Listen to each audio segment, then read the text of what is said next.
listening to Adam on the grill, I'm hungry now. Mm-hmm. I wonder if he made some bratwurst. No, not yet. I made hot dog Charlie's. Hot dog, burgers, and we'll see what else.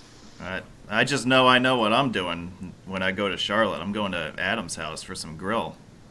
Yeah. Wait till I start doing the steaks on the grill again. Oh man. Oh, these are going to be good. Okay. Let me know when you're grilling those, and I'll catch a flight down to Charlotte.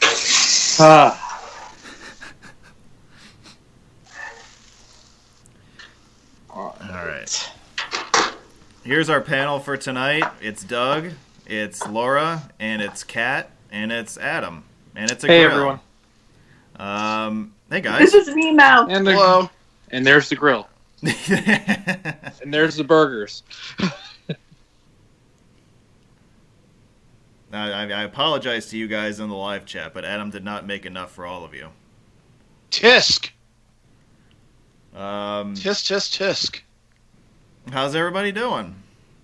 Good. Busy day, but it's time to relax and talk about a year of COVID. Any grill day is a good day. Any day when I get to drive around and look at roads, also a good day. I got to freeze in the mountains today. Though, as Bob Ross once said, any day is a good day when you paint. And I haven't painted yet, so. I still need to figure out how to do that, too. Guys, it's been a year. And, I started hearing people talk about 1 year and anniversaries and all that stuff. And at first it just kind of went completely over my head, and I was thinking there's no way that's real, that's got to be a joke. But the more I thought about it, as early March started to set in, I realized, holy cow, the period around March 13th of last year was it. That was the last period when things were what we would call normal. And I felt that we had to take some time around this time of the year to kind of go over a few things. I wanted to use this originally as an episode to kind of recap the last year of live coverage, because there is a lot to get to. I know that I did a year in review episode, but that doesn't include all the stuff that we've done, more recently. But there are other things as well. I wanted to talk about some behind the scenes stuff, and also some personal reflections on the past year. A lot of stuff that I've actually had written down for a significant period of time that I wanted to someday be able to tell you guys about. But I don't know if you guys maybe have some of that stocked up as well. But I'm sure we'll get to all of it. It'll be a wide-ranging discussion tonight, and I'm glad that you guys are here to do this with me, and I'm glad that everybody on the live chat is here to listen in. I suppose we should start. And I'm going to say goodbye to the Skype people for now, and I want to bring up a slideshow to kind of help me get through this part of the show tonight. It's been a year, but the period before then is one that I think can easily be forgotten, and I wanted to kind of rehash some of what we were doing before COVID happened. Three of us who are on this call tonight, me, Doug, and Laura, were part of a group chat going back to, I want to say, December or January, something like that. And we had created this group chat of about 10 of us, with the stated purpose of keeping in touch, but also there was, we were in the process of developing episodes on my channel, and we were kind of batting some ideas back and forth on there, as I recall. We recorded the Ocean Drive virtual tour episode in January 2020, and that was a group of, I want to say that was 8 or 10 of us. Who were at Wiz headquarters in New York, and that was the last time. Including Rainey. Yeah, she was here too. I remember that. Yeah. That was the last time that I held her too. Yeah. And so that was the last time. I mean, we didn't know it at the time, obviously, but that was the last time that we were all together in close quarters, I would think, indoors. And so we did that episode, and we were kind of going back and forth about episodes that we would want to do in the future. And that was the original intent behind this chat of ours that we had. Doug, do you guys remember? Do you guys remember anything else about that, or do I? Yeah, initially it was just basically a lot of it was just arranging our basically the episodes materials we were going to present, and then COVID hit, and then it was kind of a way for us to really basically kind of vent and figure out what was going on in the world. Yeah, and I want to say too that Ocean Drive, and I want to say there was one other episode that happened before that one, where the intent of those was that everybody was going to come to Wiz headquarters to do them. We hadn't really considered doing the virtual, where people called in via Skype. Right, and I think actually right around this time, last year, we were planning on doing an episode, which will probably still happen down the road, for I-5 in Southern California. Yeah, so the other episode Laura's alluding to is the Garden State Parkway episode. And that was really the first real attempts to get a bunch of people together in somebody's living room on live TV, unscripted, and talk about roads for 2 hours or 3 hours or whatever. The success of that episode, and by the way, that episode is still really widely watched and has been one of my greatest episodes as far as ratings and stuff like that. People love that one. The success of that episode got us to thinking about, expanding it. And one of the things that we knew we wanted to do was to do it more often, but we didn't want to do it weekly. We never thought that we would be doing this on a weekly basis, and we certainly never thought about doing things remotely, because we just all felt, it was just perfectly fine to do these episodes as a group in person. Same thing with the webinars. The webinars that I developed were meant to be rolled out gradually. I think I probably, in 2019, I think I did them on average once a month, something like that. And that's what it was intended to do. We weren't trying to cram all this stuff into a relatively short period of time, because we knew that nobody would be able to do that. Because we were, again, operating under the assumption that this was all going to be done in person. But the lockdowns and the shutdowns were a game changer, because it forced us to really think about what we wanted to do and how we wanted to do it. And to go back to what Doug was saying about the chat, yeah, like that chat that we had that originally started as a way to bat around ideas suddenly became kind of an offshoot of the AA Roads chat, and you guys were using it as kind of like a group therapy session almost. It was really at one point we needed that. So yeah, and and then I joined sometime in November, December, and it all went to hell. So damn it, Adam. But yeah, like I was thinking about that the other day, and how our group chat really got us through a lot of things. Because like you see us all live every week, but we didn't. There's a lot of stuff that we would talk about, and I don't really want to get into detail here on that, but we really picked each other up in those early days. Yeah, I mean, there's just a lot of uncertainty with the lockdown and what was happening. This was all like a brand new thing, and I I think we really needed each other as support through that.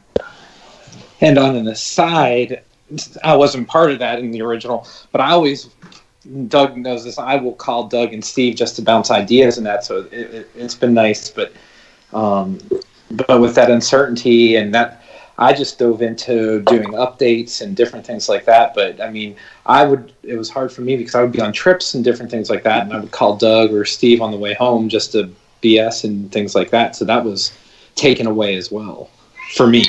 Yeah. Yeah. The last bit of normalcy that we had was actually 1 year ago today on March 14th. This was the last installment of the online road meet series. It was me and Alps screwing around in Atlantic and Cape May County, New Jersey's.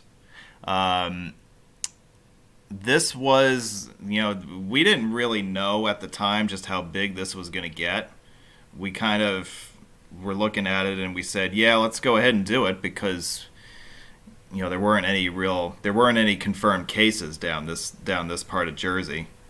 Had we tried to host this a week later, we probably wouldn't have been able to. But we were able to get this in, and when we were doing this, you could feel the clouds building.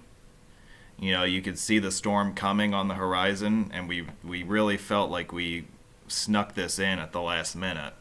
The same thing goes for the virtual tour episode that we had originally scheduled, which I think was the following week. I think you guys were all going to reconvene. Yeah, it was. Yeah, and that was going to be, the original episode there was I-5 from San Diego to Los Angeles, but we had to axe that because of all of this. That is an episode, by the way, that still sits in my drawer somewhere. So, and I will make this declaration to all of you that the first of these episodes that we're able to do again with everybody present will be that episode. So I will save it for that occasion, whenever that is. So New York shut down. You've all seen the pictures by now. Very, very eerie for me because I was still working. A lot of people went to work from home. A lot of people were laid off. I was not one of those people. I still had to commute every day. And I knew that a lot of people were clamoring for something or some kind of entertainment to kind of relax themselves a bit. And I just said, you know what, why don't I start filming my drive home every day? And this turned into a 3-month-long series. Every afternoon drive was documented. The coronavirus and the commute is what I called it. It was originally just going to be, just a couple of episodes because I was, silly me. I was under the impression that this was all just going to blow over in a few days or a couple weeks or whatever. It turned into this thing where everyone reliably gathered on my channel at 3 or 3:30 in the afternoon every day, and I got to take you places in the car. And I didn't really realize that what I was doing would have such a profound impact on people at the time. But as I think about it, I really am fortunate for one thing that people thought it was a good idea. But I'm also grateful that what I did really helped out a lot of people.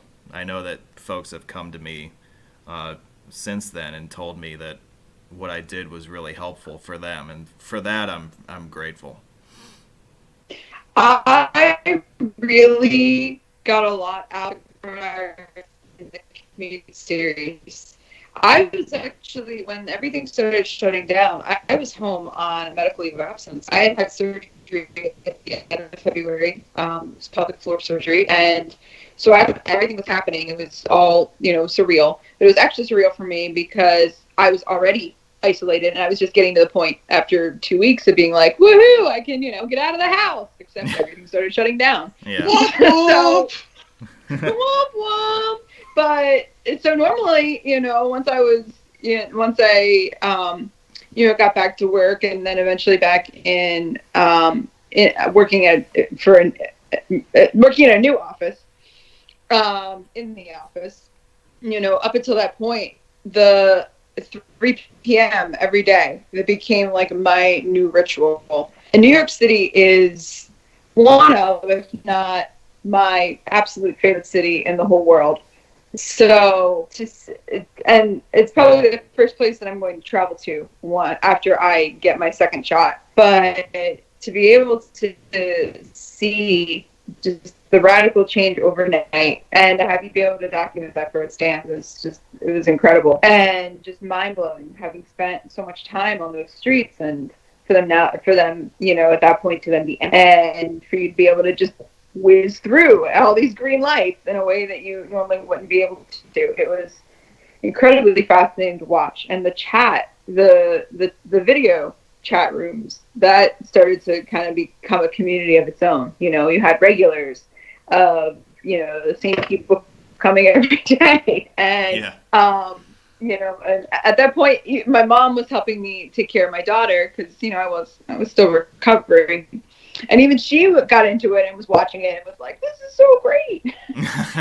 So, yeah, we had some inside jokes that came from that. But the thing for me, I having grown up on Long Island, and I get down to the city every so often, and even now I only live a few hours north of New York City. Basically just seeing it so empty was just real to me. It was just really, really weird and bizarre. But at the same time, it's like, wow, I'll never see anything like this again. So, I was 100% convinced that, because I was scheduled to go back to work right after Easter, so mid-April. I was 100% convinced when everything started shutting down that we would all be going back to work at the same time. I was like, oh, this will probably, I'm like, 2 weeks, it's probably going to be a month. I was 100% convinced it was going to be like a month. I was going to go back at the same time everybody else did. And little did I know that the next time that I would go back to the office was in June to turn in my laptop, because I would start a new planning job much closer to home. Yeah, the historic significance of it was what motivated me to document a lot of the stuff for the channel, not just the live drives that I was doing every day, but also the Streets of Manhattan series that came out of that, and also some of my photography from back then. It was really geared towards historic documentation, more so than just roads stuff. And I hope that in the future, this stuff that's what really shines through the most, that this was the documentation of a historic event from the perspective of a driver or someone who, studies transportation a lot. Because you won't see that perspective that much. You'll see a lot of angles from the past year, but that's one that you won't see all that much.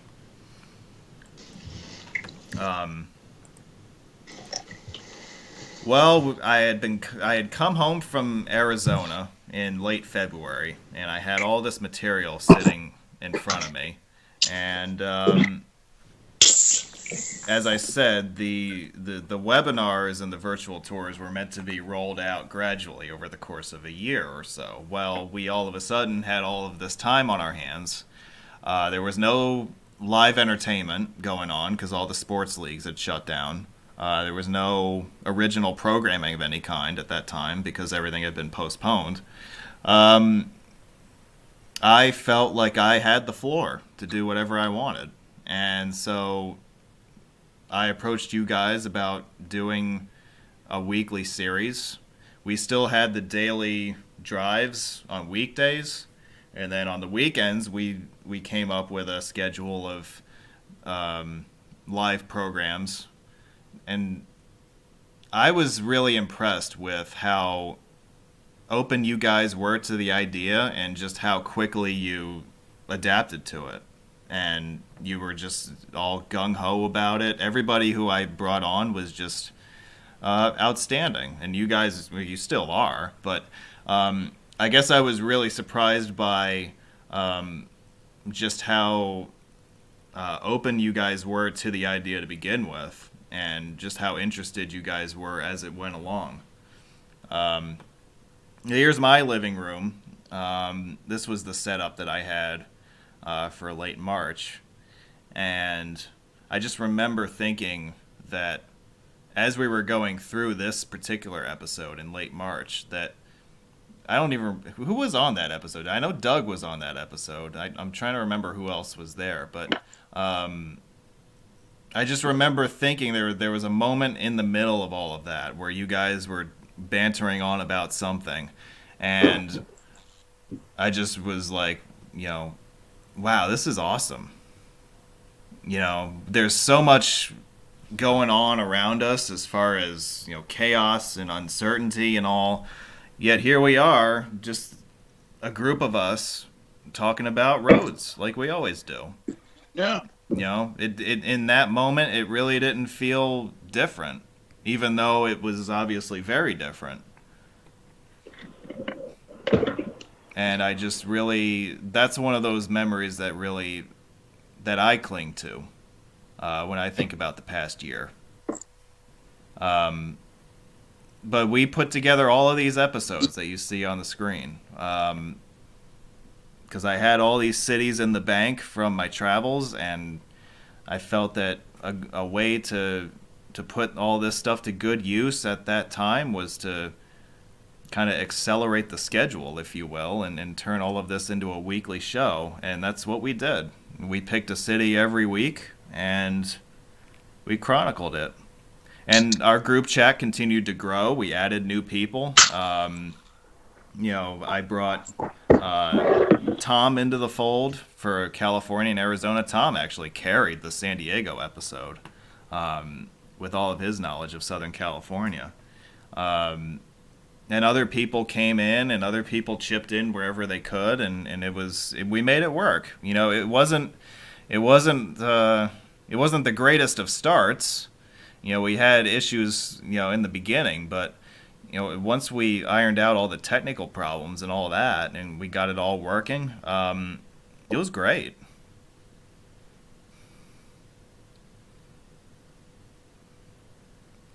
And now on this slide, you can see the virtual tour episodes that we did. A dark horse candidate for favorite one probably would be Interstate 8. Because that one, when we were thinking back in February about future episodes that we would want to do, 8 was kind of an afterthought for us. We wanted to focus more on 5 and 17, but 8's a very underrated drive, I think. And I think that people who watched that episode really enjoyed that one. Yeah, and it was fun being a part of that episode too. I think I signed on it for it towards the end, and that was I want to say 405 was probably the favorite episodes that I had been a part of as far as the virtual tours back in the spring. Yeah, it always blows people's mind when you can drive the 405 at freeway speed. And that was before COVID. I didn't have to cheat and use COVID as a reason to do that. That was a holiday weekend when I did that. There's something else that we brought to the table here, and this was something that I had actually been thinking about doing off and on for a couple of years before COVID happened. Because I had kind of been doing little bits and pieces of interviews with guys in the hobby in the past, but I had never really thought about making it a full-fledged series. But one of the things that we did to help pass the time was to put this interview series together. And I gotta say, you guys really You guys really brought it. It was so cool to sit down with you guys. I was a little nervous at first because I wasn't sure how seriously you'd take it or how open you would be with me.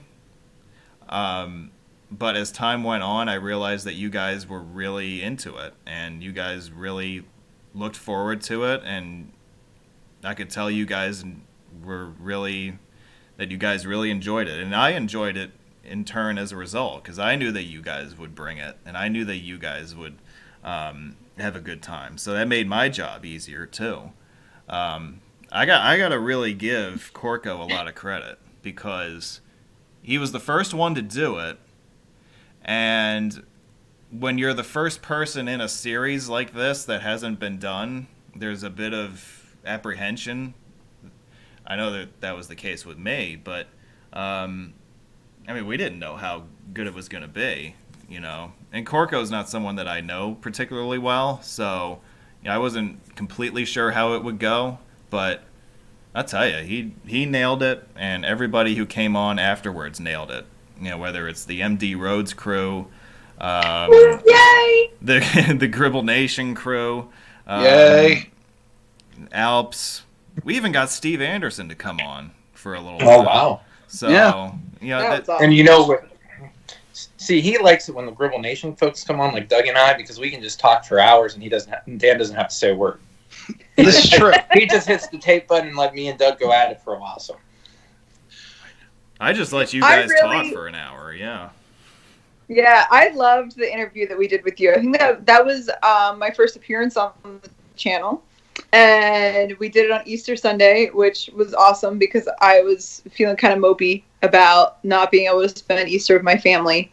So to be able to spend it with you all, my Rhodes family, was really great. Yeah, and echoing Adam's comment that basically Adam and I keep on going for it. And I was on Facebook how they have like the Facebook memories. A memory basically that Adam was involved with came up today. When we had like back in 2015 we went to a Hurricanes game, and that was when we started basically heckling Jaromir Jagr because of his age. is this the Yager game? Yeah. I haven't even looked at my memories yet. Yeah, that's something maybe we'll talk about a little bit later, even if it's off of the interview. That's a fun story. I got to hear that story, I think. Oh gosh, yeah, I'm seeing it now. Maggie said I should have left Colton with them and got it. It was me, Doug, Joe, Steve. Oh, man. We'll just put it this way. I don't want to go here. When the linesman goes to Doug, Joe, and Steve and says, why the hell is a Penguins, Islanders, and Rangers fan sitting at a Hurricanes game? The linesman literally said it to them. And then yelling every time Jaromir Jagr touched the puck, "You're old," and Medicare and AARP and every other old person insult you can pull out of the book. I can't remember if we tailgated that day or not, but and we weren't really drunk at all. I don't think any of us drank at all. This is the time of year. That's the thing. When we lived in Raleigh, this is the time of year that Doug and Steve would be down for a hockey game. There's drunk Doug playing ladder ball, getting the balls into the Trees. into the trees. Steve climbing up. Yeah, there's a lot of stories. And then I had to descend down P Hill. Yeah. Steve made that on what was it? Foursquare. He made P Hill a monument on Foursquare. Okay, now back to the interview. Now back to the show at hand. Yeah. We had other interviews later on, like more recently. We were able to get additional personalities on. Rob Adams was a big wish list item for a lot of people, and we were able to get him on for an episode. And my friend Tom Vlazak over at Cross Country Roads came on for a couple hours. He was great. Scott from the forum came on. He was great. Really, everybody was awesome. Everybody was so generous with their time, so generous with their information and their stories and their insight. And I think that what we really started with that interview series was something that I think is really going to be an interesting part of canon going forward. It helps tell the story of the community at large, to get everybody's individual accounts and stuff like that. I know led to the podcast. Yeah. It I was think a big thing that helped lead to the podcast. Yeah, so the Gribble Nation podcast stuff came, I think, from one of those episodes, right? Or the idea of it. Yeah. Corco had mentioned that to me, and he's like, "Oh, you guys should start a podcast." Was that after watching that episode? After us, yeah. Yeah. Yeah, I know It that took us 6 months to a year, but yeah. Yeah, I know that our interview with me and the Gribble Nation guys was a catalyst for a lot of things also. So, we came up, this period was one of innovation, and it really helped springboard a lot of things too, which you may not necessarily think of with this time period, but we got a lot of ideas from each other, and we made a lot of things work. Another thing that we made work was the idea of a virtual road meet, which we tried in the spring, centered around Cincinnati, Ohio. That was a 5.5-hour live stream marathon where we pretty much profiled everything about that city from end to end. The roads, the bridges. I think we talked about the subway at one point. We talked about Chile. We talked about the Cincinnati Bengals. I mean, everything came up in that 5.5 hours. And that event, by the way, is one of the things that inspired next Saturday's format. Yeah, I remember checking in basically just on YouTube for the Cincinnati episode, because I actually was my first overnight trip since COVID. I actually went and chased waterfalls and found a campsite in the middle of nowhere up in Lewis County, New York. And I somehow had one bar so I could check in for a little while. Yeah, so I kind of lucked out there. Yeah, now that you mentioned that, I do remember that you said you were coming from an undisclosed location, as you would say. Yep, I was surprised. That was in the true middle of nowhere. So yeah. Hey, here we are together. We got through the first wave, and we had something of a summer. Not a normal summer by any stretch, but there were encounters along the way, as you can see. There's all of us on the right. Lorraine's first birthday party. That's right. Yeah, we all got together in a parking lot in northeastern Maryland. Everyone you see in that picture on the right has contributed at some point or other to our live episodes. And also, these two guys on the lower left. Well, there's me. Who's this clown right here? Oh, that's Anthony. Hi, Anthony.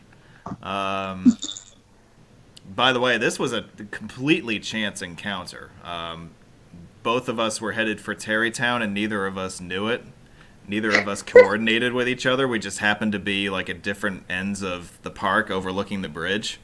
So we were like, "Oh, hey, what's happening?" So that's how we got. Yeah. That's how we got. Kind that of, picture. yeah. Kind of like that time I bumped into Josh and hiking up Mount Kearsarge in New Hampshire. Oh, I was going down the mountain. He was going up the mountain. I'm like, hey, it's Josh. I didn't know that story. Really? That's basically the entire story. Oh, okay. Wow. Hey, there's cookie dough. Yeah, so another thing I want to bring up is that over the summer I was looking for a way to occupy my time in a manner that I could do stuff solo, like stay away from people while still having a good time and coming up with an activity that, I would get a lot out of. So I bought a drone. Hi, my name's Colton. Colton's here today. He just wanted to say hi. Oh, hey, Sorry. Colton. Hi, Colton. Hey, Colton, you want to say anything? Come on. It's video. You know in the 1800s, if you build stone roads around any building, it would increase the range. Oh, he's building stone roads. There you go. In 1800s. What cobblestone roads? What? Paved roads. I give it to him, man. He knows his stuff. He doesn't forget a thing. No, I believe Next that. generation of road geeks. I know. Yeah, that's right. It's going to be Colton and Rainey and whoever else. They're going to be the faces of the hobby in 20 years. So look out.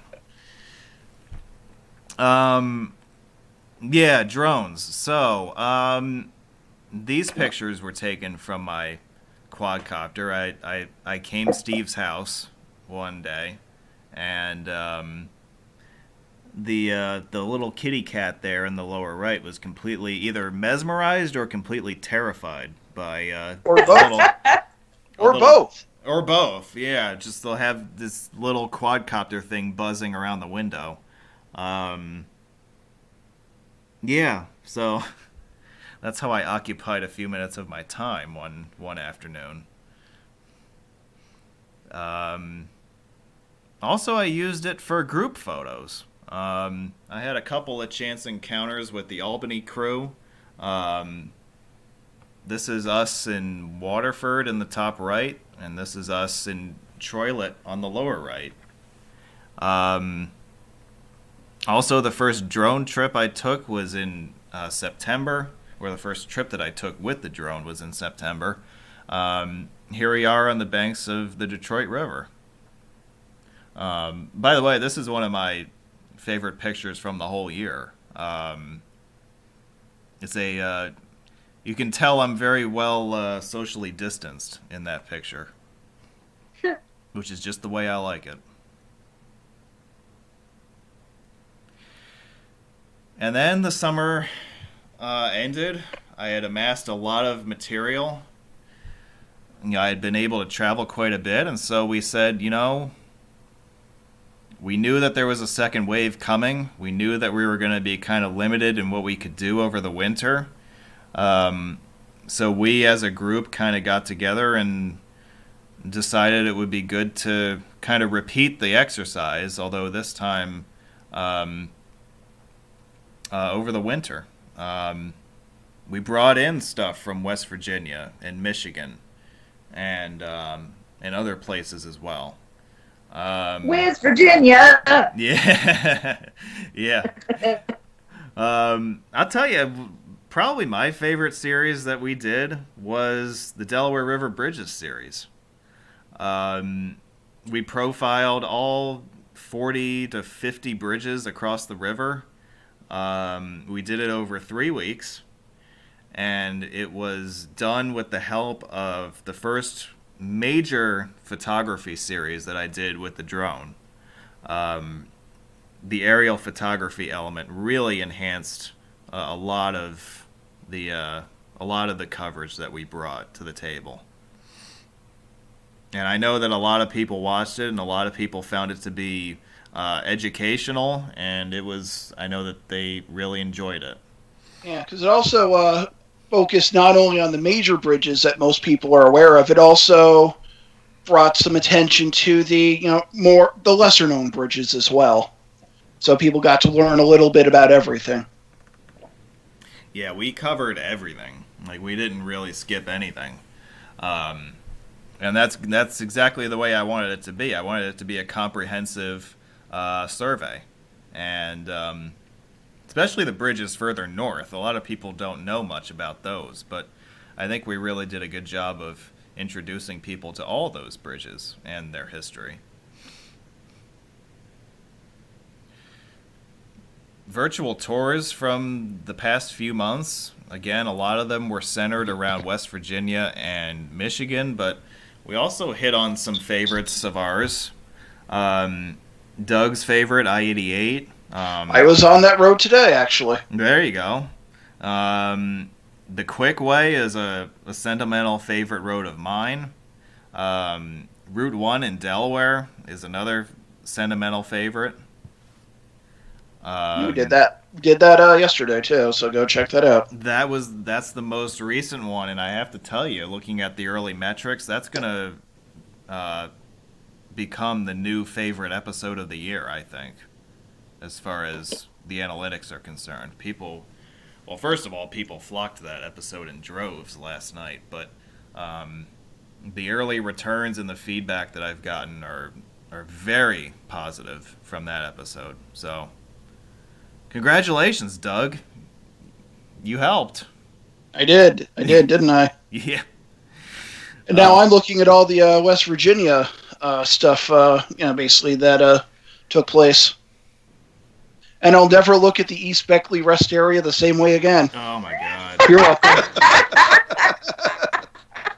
Hey, in that case, Doug, it kept you up for another 20 minutes before you fell asleep. Oh. Yeah. This is true. I did. That was a long day, and I didn't get much sleep that night before. So. Well, that was right after New Year's, wasn't it? Yeah, I came back from Long Island. My sister had put me in one of my nephew's rooms, and I couldn't get any sleep. And then I met up with you and Steve for an hour at Steve's, and then I drove back. Got back about 15 minutes before the start of the show, and then I fell asleep at a bridge. What is it about West Virginia videos and you guys falling asleep with it and leaving me up to carrying the whole dang thing? Well, that was Adam helped carry that episode, and really he helped carry multiple of them.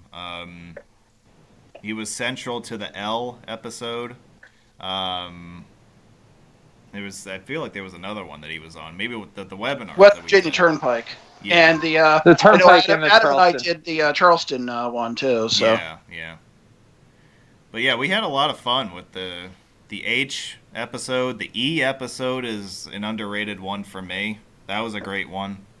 H and E were definitely two of my favorites, and I love, especially on H. That was when we really started digging into the deeper topics and more controversial stuff, even within the roads community. Yeah, because there are certain themes that are hotspots in the community for debate and discussion, and we weren't shy about touching on that stuff in that episode, and I really appreciate that.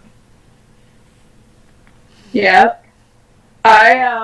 it's funny because I loved doing US 48 and I-68 because I'm pretty familiar with those roads. I really went with US 119 and West Virginia Turnpike.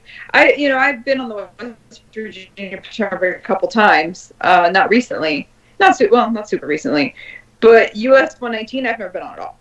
And so to kind of jump in, and I did a lot of research before that episode, but it definitely it was a good challenge to be able to take the tour for the first time as I'm talking about it with 119, and to take the tour on the West Virginia Turnpike on parts I'd never been on, and then there were other parts that it's been a few years. So yeah, and then what I found was interesting was basically when we were doing some of these tours, as I was going along, I was basically Googling the towns and reading the Wikipedia and basically trying to pull information about these are things that you can go check out or learn about all these places that you go through. I absolutely love that you did that, Doug. I really think that brings a whole new dimension of making the place. It's not just the road we're on, but by covering the towns and the parks and all the features around it, kind of bring holistic look of West Virginia. Yeah, because one of those things, like when I travel to different places, I love driving roads, I like seeing bridges, like taking pictures, all that. But I also like, basically seeing things along the way. Like maybe there's like a like a nice place to go hike up, when I'm somewhere, or maybe there's like a museum or like a statue or what have you. So it brings a little bit more depth and focus into the places that you go through. So. Indeed, and I want to add something, actually from even more slide ago. So I talked about, H&E being my favorite episodes. My other big favorite episode was the Bridge to the Delaware River episode where I recited Walt Whitman for you all. That is a highlight. Yeah. Song of the Open Road. Maybe I'll Huge come highlight in. of this whole series for me. Yeah, so maybe I'll come into the episode next week and recite the Delaware State song. It's called Our Delaware. That's up there. Well, you have sang the Schoharie County song. That was CJ's doing. I know, but you still sang it in his honor and in tribute. And well, he called me one time when I was driving the cabin. I get a text message when I get up to the cabin, and it's just CJ singing that lame tourism. Oh, hey, he's proud of it. He It's is, like us singing Saratoga song, but for breakfast on Enchanted Mornings and excitement in the afternoon. yes, It's post time. It's party time. But yeah, Laura brings up a good point that I didn't remember right off the bat, with her poetry at the end. I wasn't originally going to let her do it. I'll be honest. I know it sounds horrible, but I wasn't going to.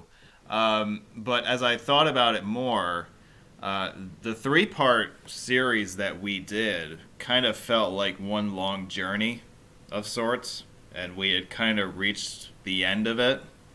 And me personally, I was in a very, sentimental mood having gone through that journey, because these were a lot of my favorite bridges when I was really young, and so to kind of complete the arc or the circle and to be able to talk about them was really special to me. And Laura just has a fantastic way of projecting calm and strength. And I just felt like that was a perfect way to end our journey in that series. Thank you. I really, it's amazing because I didn't plan on doing that at all. It was Alp's idea. Alp dared me to start reading. Oh, and that's then right. I did. Yeah. And I think I had brought that up in the chat, basically there's a poem about roads or bridges that Walt Whitman wrote. So that's right, and it's amazing that I didn't think to initially mention it because I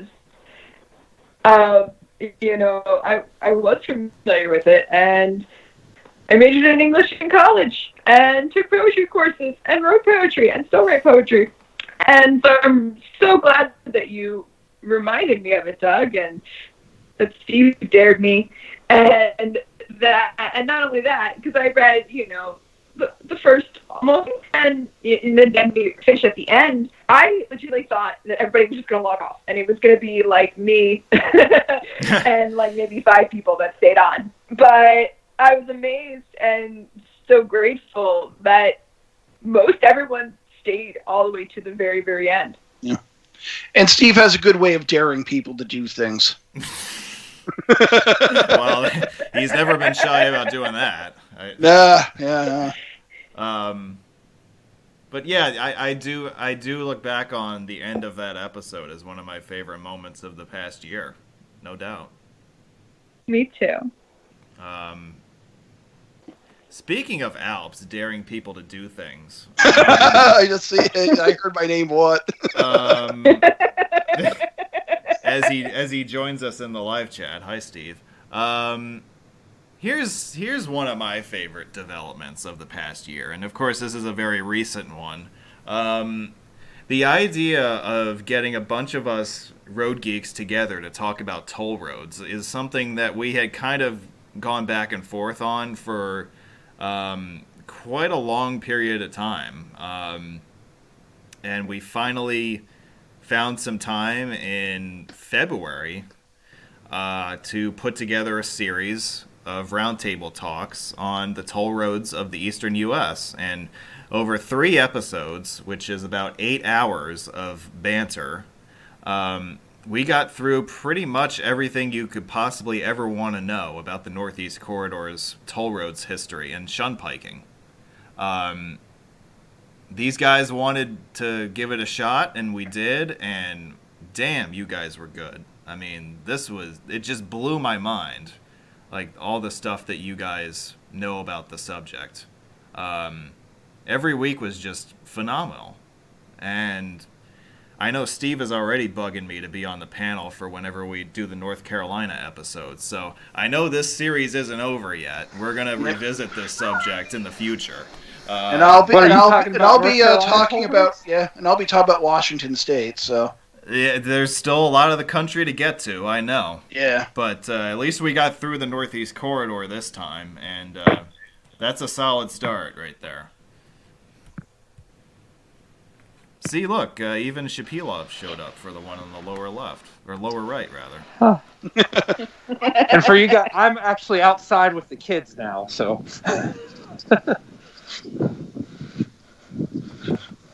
I wonder what their favorite toll roads episode was. Oh, no, Colton's favorite toll road. Hey, hold on, let me ask him. Colton, what's your favorite toll road? 77. The toll end, why? Because tunnels. Because of the tunnels?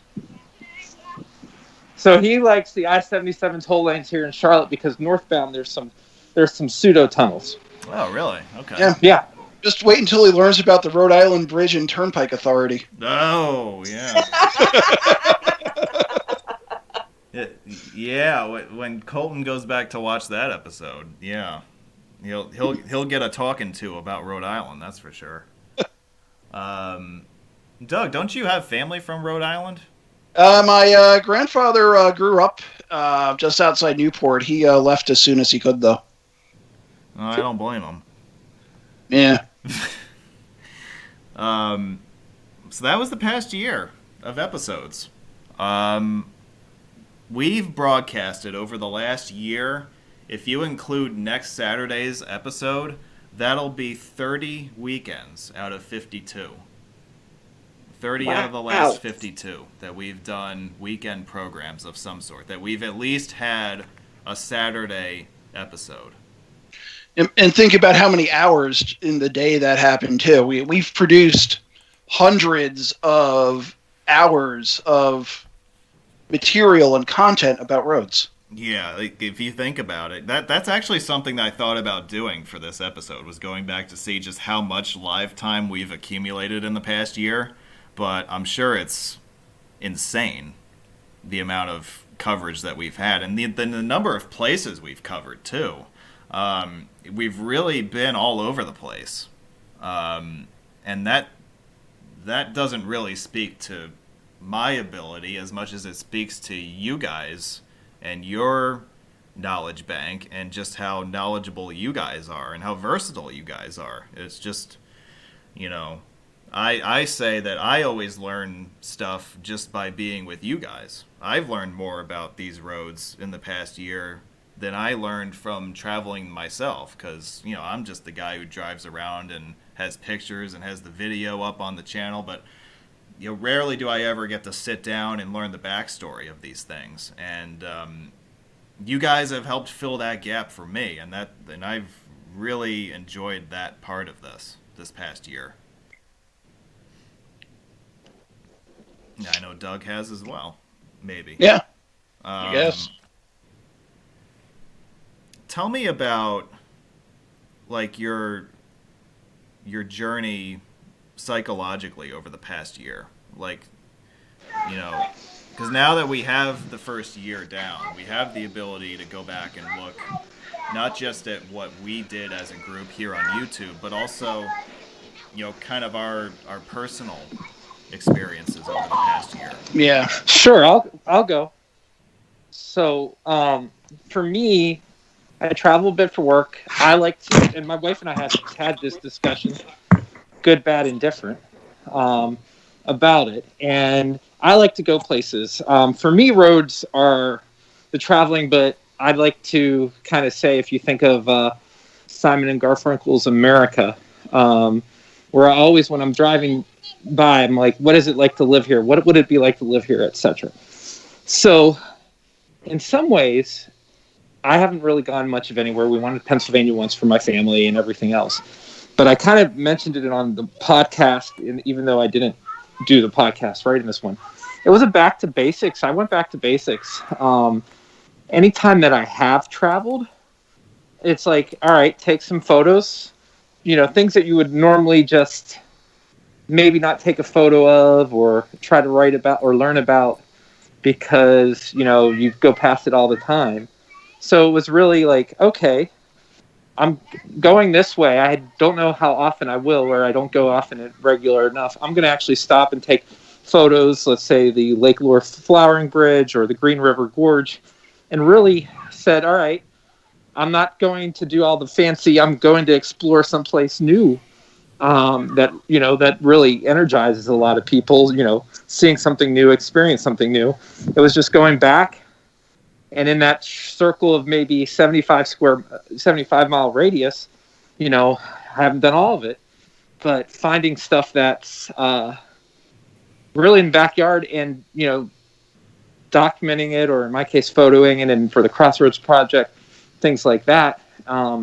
That's been it. So, it's helped when in our case, I'm working at home. My wife works at home.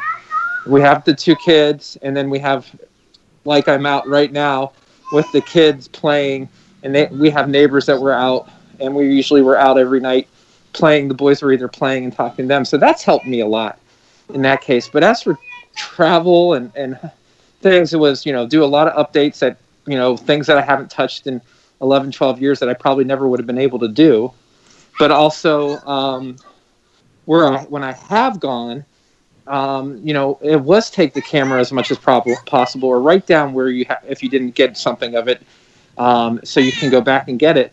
But, take some of the pictures, because quite honestly, I've maybe, if you don't count work trips that have been a little bit for going some work, I have maybe done 3 or 4 just trips out of the house that were of 30 miles or longer round trip. Yeah, we were all a lot more closer to home in general, right? I mean, I know that's certainly how I had to play it. Yeah, I know. Yeah, and the thing is, there's a lot. I think because you see it and you go by it and it's every day, you don't realize it's there, or different things. So whether it's in your backyard and you have a chance to really say, oh, so this is why it's there now, or when you're traveling somewhere you've been and you notice something that you always would take advantage for, but this time I stopped. I may have driven past it 30, 50 times, and this time I finally stopped. And so I called it like a back to basics in that part. And it's made it, on a hobby-wise, more enjoyable for me through this, because obviously we all like to see new things and, clinch and counties and all that fun stuff that goes with the hobby. But that just worked for me, and it's been pretty good.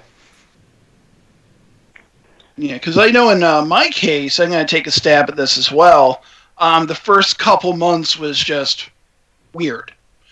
Basically, I know at first it's like, okay, if I go somewhere, basically, am I going to, get this, virus that, at the time we knew very little about. It also, gave me a reason to actually explore things near home for a change, which I'm known for basically traveling long distances. I go to New England quite a bit. Basically I pretty much made Vermonting a common verb in our circle. But basically, like the first month or so, except to go pick up my mail because I have a P.O. box, I barely left my county.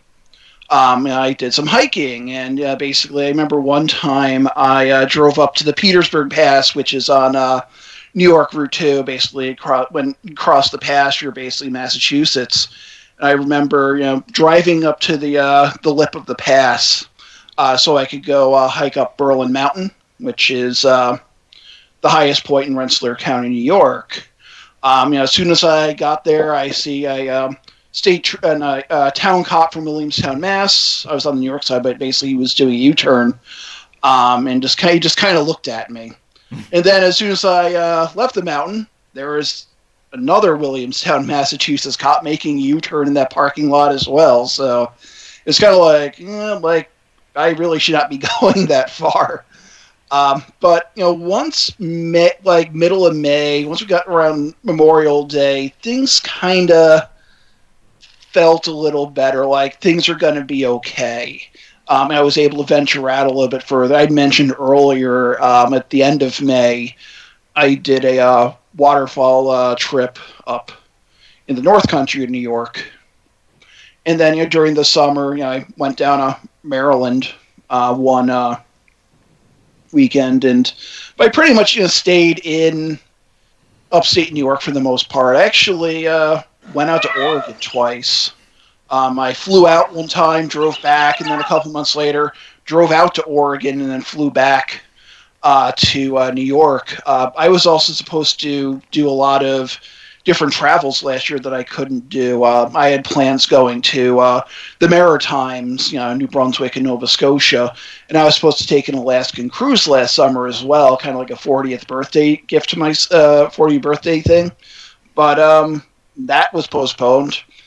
And to this summer, and that was actually postponed to next summer because Royal Caribbean wasn't going to run the cruise itinerary that we were doing. But site-wise, it gave me a little chance to actually update things. I started basically doing a lot of work with going through my catalog of covered bridges, and some basically kind of like a picture version of a virtual tour that I've done, a little bit here and there, and I've discovered some things along the way as well. So, but those first 2 months, wow, that was weird.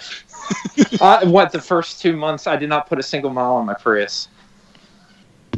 I went from. We used the other one, but I went 2 months without, and since I probably put all of 1,500 miles since March of last year. That's it. Wow. Yeah, it's funny because we actually ended up putting miles on the cars because those first couple of months, even though I eventually went back to working from home. And Mike was working from home too, and he eventually we basically started by doing a lot of very, very local road trips to get out of the house, because eventually we just got stir crazy. So we spent a lot of time driving around Hartford County, and then we slowly ventured out further, right? So venturing out, okay, maybe we can drive out to Baltimore County, Baltimore City, and Cecil County, and we went to and took advantage of a lot of destinations closer to home. Did a lot more hiking. Did a lot more just local exploring. And then we had Rainey's first birthday party in June, and it was really awesome to have so many of you all come down for that. It was at a park. We pretty much hung out in the parking lot for most of it, but it was still, it's good as it could be for being, for being a socially distant birthday. We ended up, I guess, the longer travel that we did do was we went to the Utica Road Meet in July.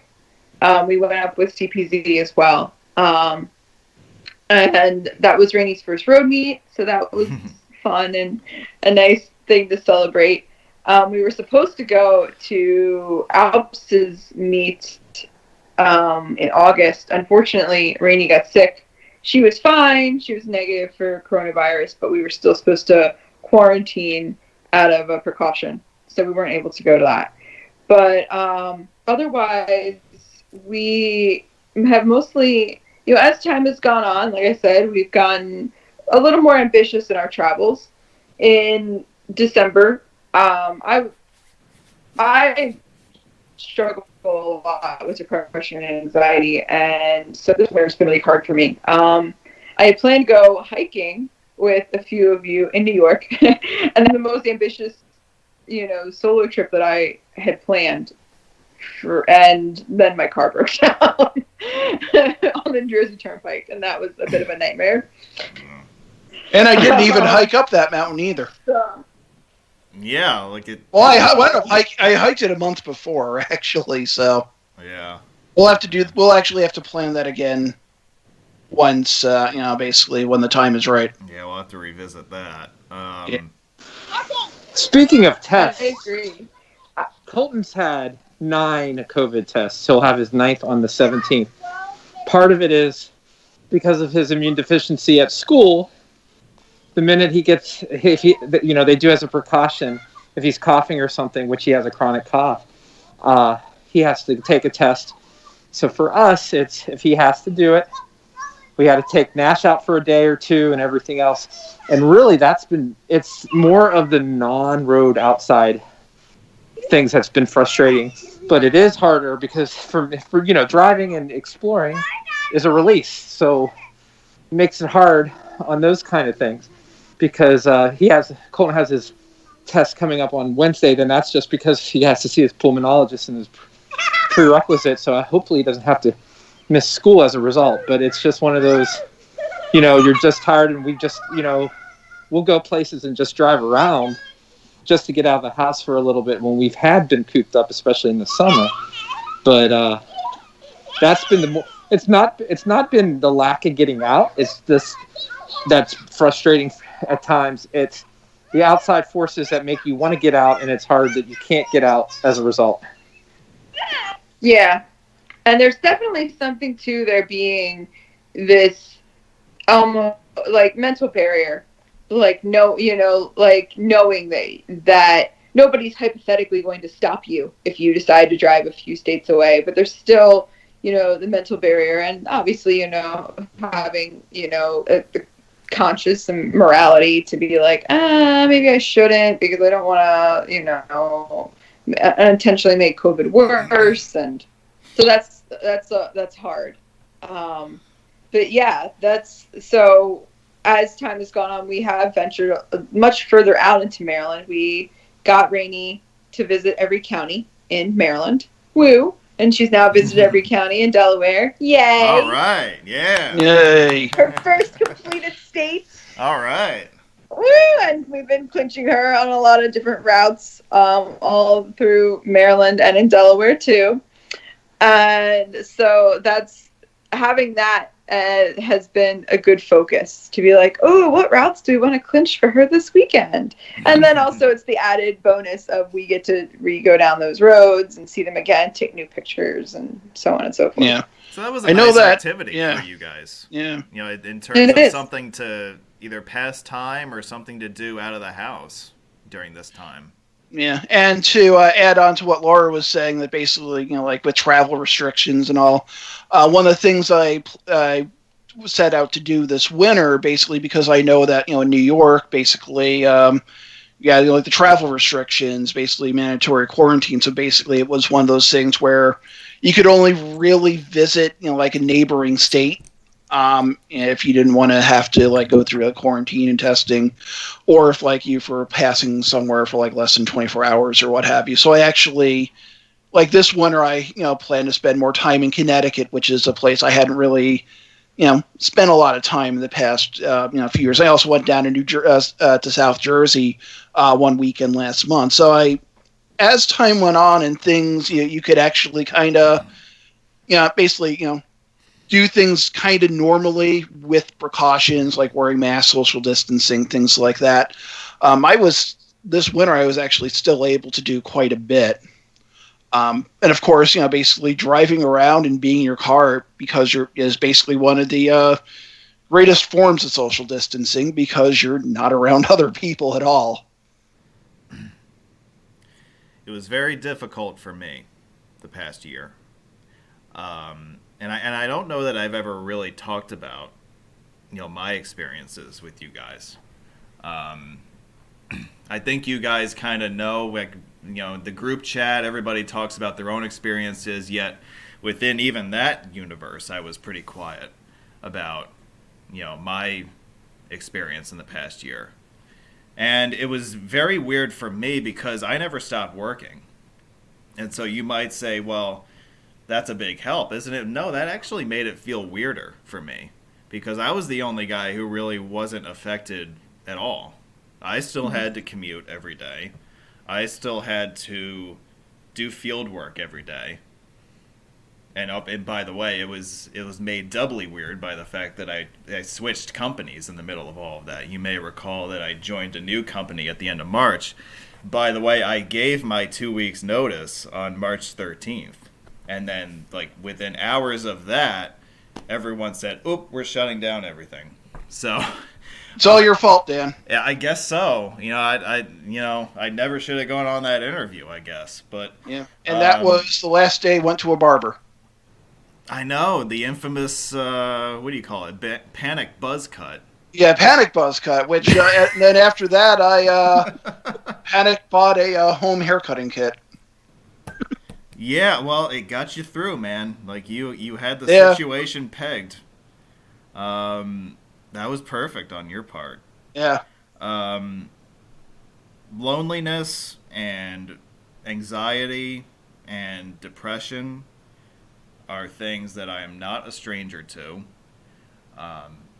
because family members of mine have had to deal with it anyway in the past without having traumatic events going on around us. And so it's something that I've been aware of. It's something that I know I have to deal with. And the past year, especially the March through May period, was a big test for me. I would say that I passed it in some respects. I would say that I also failed it in others. We have seen that since March of last year, there has been a dramatic increase in alcohol and substance abuse, just, in general across the population. And I know that the road enthusiast community is not immune to that statistic, because we all are just a part of the larger national statistic. And I got to tell you that the only times that I really had a release, or I had some relief from everything, was when I was with you guys on those episodes. And when I wasn't live, it was awful. Like, I was stuck at home. I couldn't see my parents. I haven't hugged and kissed my mom in over a year. That's a year. That's a year that you're not going to get back. And I cannot put into words how terrible that feels when I actually sit down and think about it. No, I can empathize with that. My mom just finished a year of chemo for brain cancer. We were able to go up in the lull in September to Pennsylvania, that little break, and it really picked her spirits up. But the weekend before everything started was when she started, so I went up the week of the 10th or the 8th or whatever it was. But yeah, we haven't done anything, and I know it's been hard on my mom in reverse because she has 4 grandkids, and it's hard to see, and we can't go up, especially while she's doing her therapy. Fortunately, her last one was Friday, and she got to ring the bell, so that's very good. Yes. And we're hoping to go to see her, and at the Colton's spring break is in Easter, the week after Easter, and since Maggie and I will both be vaccinated by then, and as will my parents, we may go up, or at least I may in a minimum. But no, I can empathize with that because it's not easy, and they're 7 hours away in this case. And my wife and I have had discussions saying if something was, I could go up, and we. But no, I'm sorry. I can totally empathize with that because, especially older relatives. I had a real good friend of mine. His mother passed away. Joe's mom passed away. With that, he was able to go up for the funeral, but it hasn't been easy on that part. Yeah, and Adam's parents live 7 hours away. My parents live 7 miles away. And my mother lives 3 time zones away. She lives on the West Coast. Yeah. And all of my siblings, we all live, here in New York State. What my mom tells me is that basically she lives in like a 55 plus, adult community, and basically, what they do is if they want to, talk, they just talk in the middle of the street. Yeah, you did see a lot of that, right? Like drive-bys and parties and stuff Wave like parties, that. Yeah. The wave party became a thing, We had a couple right out here in front of my building once. They would do them for like kids' birthday parties and stuff like that. I think the fire department came by once for a kid's birthday party. It was awesome. It was in the middle of, I think it was in the middle of April, and everybody was just trying to, keep their heads. But, the innovation and coming up with ways to make things work. But nevertheless, the stress on my part of having to leave one job and go to another job, and then you're trying to make a good impression on that new job, and you're dealing with a project that is enormous in scope. We're talking about the open road tolling on the thruway. Having to deal with all that stuff by itself without a pandemic on your hands is stressful. Trying to deal with that in the midst of trying to understand what's going on around you on a daily basis, it's enough to tax even the strongest of people. And yeah, it affected me adversely. I reverted into old habits when I wasn't around you guys. I actually came within not much of back like in 2018, as a quick aside, of just quitting my job because of the stress. And I learned lessons from that experience, and I learned to do things differently as a result of that. And I think because of having gone through that experience, I didn't feel quite that bad professionally this time around. But man, it still took its toll personally. And look, I was with you guys for a couple hours at a time on weekends, but when I wasn't, I drank a lot. I reverted back to a lot of those bad habits. Sometimes during the week, the only friends that I had in the world were the empty beer bottles on the kitchen counter. Yeah, like I did a lot of binge eating. I also struggle with binge eating. And it's horrible.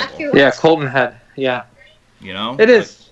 It's just, and I know I'm not the only one on the planet who went through something like that and who just nearly capitulated to all of that. And you wouldn't really know it. You wouldn't think that that was the case with me. I think when I was on the air with you guys and we were doing episodes, I think I came across as pretty normal. I think I did a good job of masking all of that. But it was just brutal when I was not on the air. And it took me a few months to really realize just how bad it was. When I was able to reflect back and realize exactly what it was that I was dealing with, it was a terrible way for me to deal with it, but also at the same time, that was kind of all that I knew. I didn't really, I do a bad job of talking to people about things. And so I just revert to my own little, introverted, bullshit solutions that they sound good, but then they don't really work. And so that's really what I know. It's weird when you watch these episodes now, but that's what was going on behind the scenes. I did a couple of episodes when I was hungover. I don't know if you know that, but I did. I'm not going to tell you which one I did. You have to try to figure that one out yourself. I would drink before episodes. I remember there was one episode I did that as soon as we got off the air on the Skype call, I started drinking after that. It was just the stress of, we all talk about how people helped each other when they were in need. And, we all did that for each other, right? Like, we were all there for each other in March through May, right? And you guys all collectively looked to this channel and this little operation that we had as sort of like this beacon of light and hope for what was, hopefully going to transfer into, brighter days in the future. And I knew that I had to project strength. Because if I wasn't doing it, like, it's my channel, right? So it's my, like, you guys are doing your own thing, and you guys are arguably contributing more to it than I am. I'm really just a conduit, allowing you guys to speak your minds. But if the central piece of that doesn't work, then none of it works. So I gotta project strength to you guys so that you guys reciprocate, right? So I was trying to do that, but I wasn't confronting my inner doubts and my inner insecurities. And I was resorting to stuff that was destructive. Yeah, I know that what I was doing was, I mentioned the binging, but one thing I did which I thought was positive was I would make sure that I had things to look forward to, like every day or every week. Like I made sure I had like a night, like I'd like set like Monday nights aside and I'd watch a movie. And that would be something I'd have to look forward to, or I'd look forward to going on a hike on a Saturday or something like that. So that was really what helped me get through, is making sure that I had things to look forward to doing. Oh, and we all looked forward to those episodes. We did, it was yeah. the weekday or the weekend webinars. Hey, what's the Saturday webinar this week? Oh, San Diego. Awesome. Put it on the calendar. That was really one of the unintentional consequences of what we did, is that it gave us something to look forward to every weekend. And it still has that effect with me today. After I get home from work, say on Monday or Tuesday, and I'm thinking to myself, oh God, there's another work week that we're in the midst of. Oh, hey, wait a second, we got a show on Saturday. Okay, that's only 3 days away now. Damn, I can make it 3 days. I can get through 3 more work days of BS. So I know that I felt that way about it, and I know that a lot of you guys, that was kind of a way to help pass time as well. But yeah, it was not easy. It still isn't easy for me. And I know that by saying what I've said here, that maybe this will give people a different impression of the past year. We all like to think of each other as superheroes and that people can do anything and we never encounter adversity along the way, and we always do the right thing and we always say the right thing. I am far from a perfect person in that regard, but I have always believed from day one of this pandemic that I was called upon to do something to help others. Of course, I had help from you guys. I mean, this series wouldn't have happened without you guys. I mean, my God, you guys are way smarter than I am.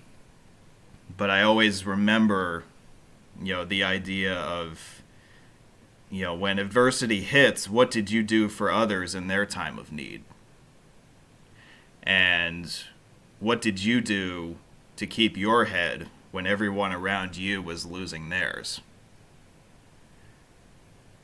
I think that we did something that will stand forever in the community. We did it despite the odds, despite the fact that I was, drinking myself silly at times. we did this, and I am so proud of you guys. I am. Like, I don't know that I could ever really put that in words correctly, because I mean, I don't really, I'm not a wordsmith, you know. I'm not an expert in those things. I didn't go to college to major in English like Laura did. You know, she's got the way with words, okay? I don't know jack about words. But I just want to tell you guys that I love you. I love you too. And I know that I'm far from perfect and I've made my mistakes. And I just hope that in the next year we can get back to loving each other. You know, we've had a hell of a year, and we've had a lot of dark moments to ourselves and off the air. And I wanted to ask you guys about this too, you know, because when I was thinking about substance abuse and stuff like that, which obviously now you know is very real to me, what oftentimes goes hand in hand with that is strife and conflict. And I've just noticed a marked increase in that within our community. Not necessarily within like our inner circle. I mean, yeah, we get on each other's nerves, but that happens. Right. But you know, we're just, you know, that's what happens with I lead the families. category in that. Right? What? What did he say?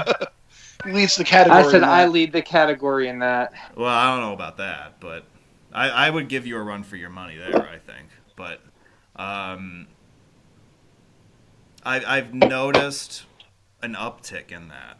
I've noticed that people will just automatically assume the worst when somebody says something, and it just creates this shitstorm that doesn't have to happen. And I don't know, like I'm not an expert on the forum like some of you guys are. Like I don't really go on there all that much. But I wonder if you guys have picked up on the same thing this past year. Yeah, I think I see a little bit more people, you know, getting at each other. You know, one of the things I do, and this is, you know, not road related, but you know, as you may know, I'm a big you know, waterfall enthusiast, and I'm also an admin for the New York State Waterfalls group on Facebook. And especially in the spring and the summer, you know, you also had a lot of people who were, you know, because they didn't really have anything else to do, they were kind of, you know, learning all about the great outdoors for the first time. And you get a lot of people who were, you know, basically, they'd ask a question, and then basically people would be at their throats, oh, you shouldn't be traveling far, you should be doing this, shouldn't be doing that. You need to learn, like, leave no trace principles. And it got pretty grating for a while, where, you know, basically you know, if I, you know, had more hair, I would have torn it out. But it was just one of those things where I think, you know, you just like people like, you know, it was a different situation for them. They may have not have known how to, you know, handle it with grace, I guess, is a good way to, you know, put it in that sense. But so you get I'd see a lot more people, you know, basically at each other's throats, and you know. My wife likes to say, "Assume good intent" or "assume positive intent." That works. But yeah, that's one of those. Yeah. Yeah, we used to follow that rule for the longest time, right? Like that rule seemed to, well, that rule seemed to work for the first million years of civilization. Well, I think to go in the form of things. Sure, 1 second, bud. Let me finish this. Oh, that's a good question. I'm inside now. I don't have to put my mask on. Thanks, Cole. I think what it is in some cases, and I'm like you, Dan, I'm not on much on the forum and anything, but I've, you know, you guys have told some of the stories. I think it's a lot of stuff of years, because there's no way of other interaction, and the only way is social media and other stresses, that it's years of different things coming to a head in some cases, I'm sure. In other cases, it's just, if it's unknown people, it's just, you know, you had the election from hell, you've had a year you've had a year in basically isolation. You know, we, in our case at our home, my wife and I don't see eye to eye on something, and it can blow up. And sometimes, fortunately, it mostly doesn't, but it can. And it's just it's tough, and there's not that release on different things, whether it's in our case in the hobby, driving and roads and stuff like that. And but there's other things, whether it's hiking or being out with friends or different things like that. I mean, everyone's different in that. I feel very fortunate that that we live in a neighborhood with other kids, so the boys have been able to play, and we've been able to talk to like our own little bubble, and that has been really helpful. But like I said, going to the forum, I think it's a multiple things. You have people making totally asinine statements about whether what they believe or don't believe, and and in some cases those people try to get into everyone else's business as well. And I think some of that's years of just I'm tired of this guy, and finally put me on the other nerve. And I think it's just a lot of people are on edge on what they believe, and or their own and don't have an outlet where they can just walk away for a bit, whether it is hiking and looking at waterfalls instead of the button copy signs that he's used to in Doug's case. But but in all seriousness, without that outlet, I mean, on our end with the boys here, Colton with that, he loves to swim and he loves to do other things, and he can't until really he gets his baseline back, and that's hard. And or when he had to wait for a test and he couldn't play with his friends for a while, and that was it's different things. So I'm rambling on it, but I think it's just a lot of combinations things, and there's hard to have an outlet, and there's going to be a great big release of it, which is good.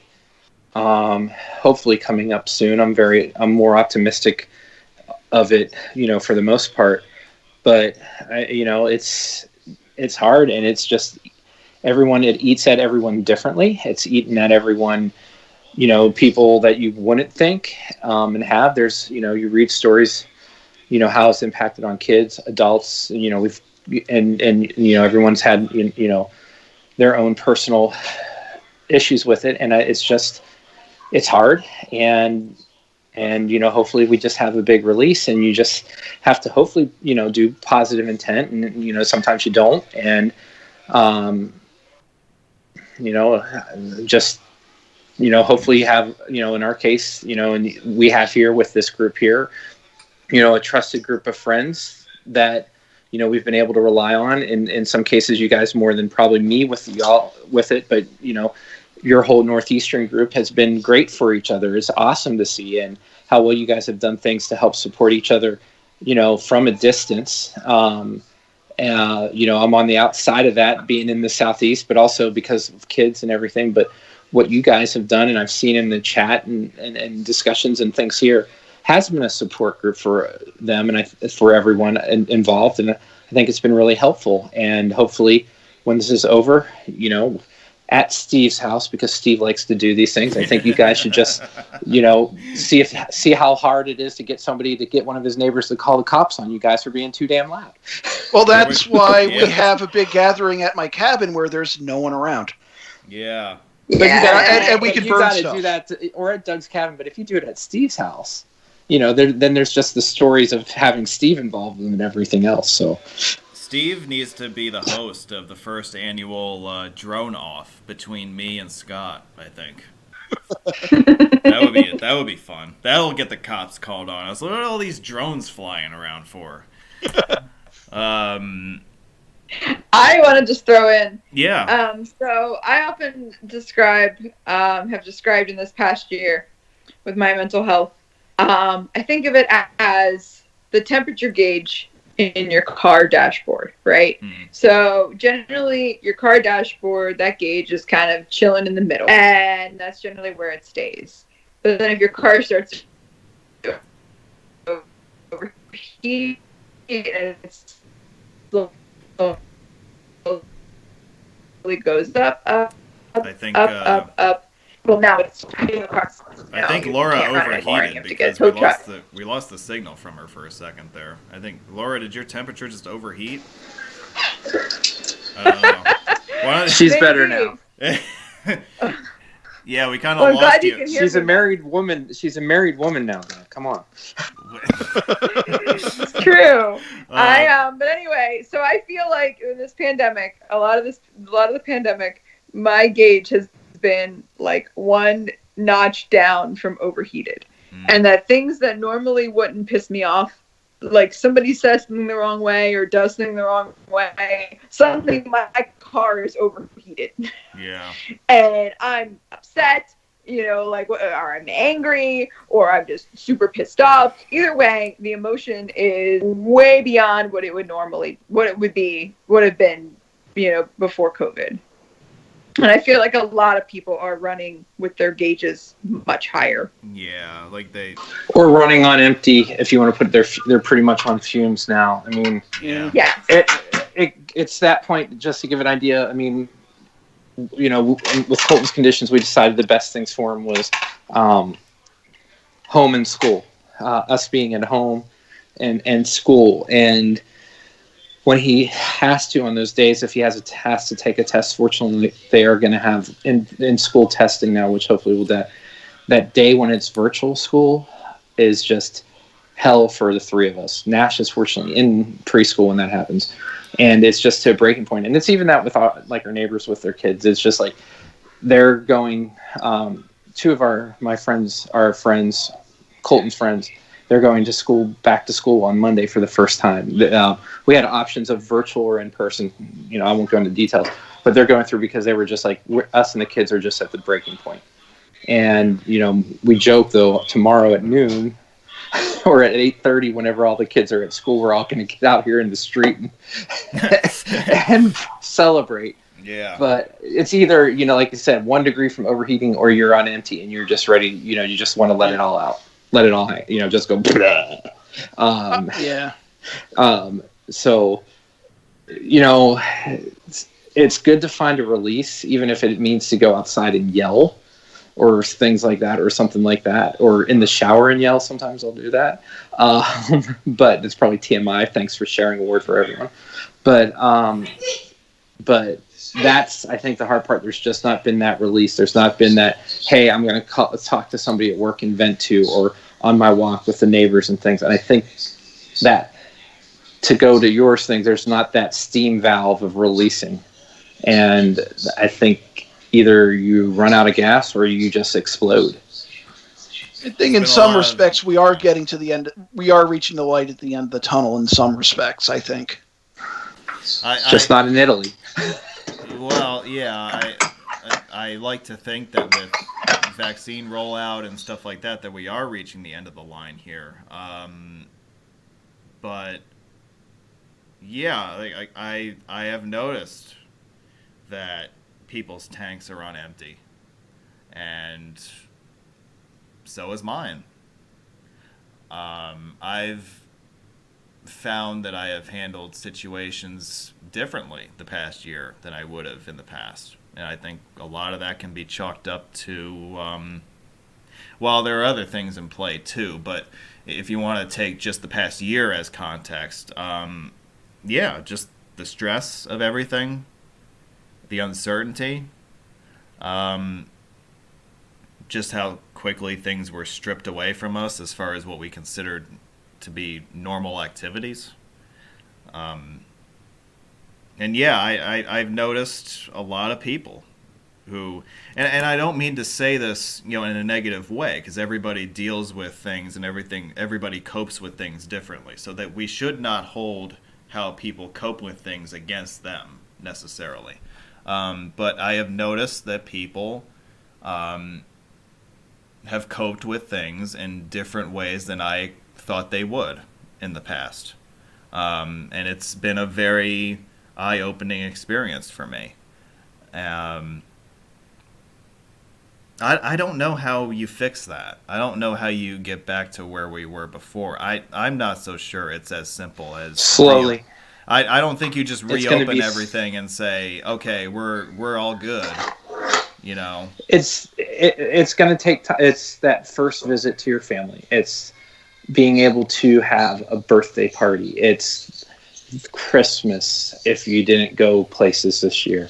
It's little things, and it's going to be an awkward thing. I mean, what was it? I had to travel somewhere. I had to go to 2 hours away for work for a large project, and my wife was like, "Hey, I go."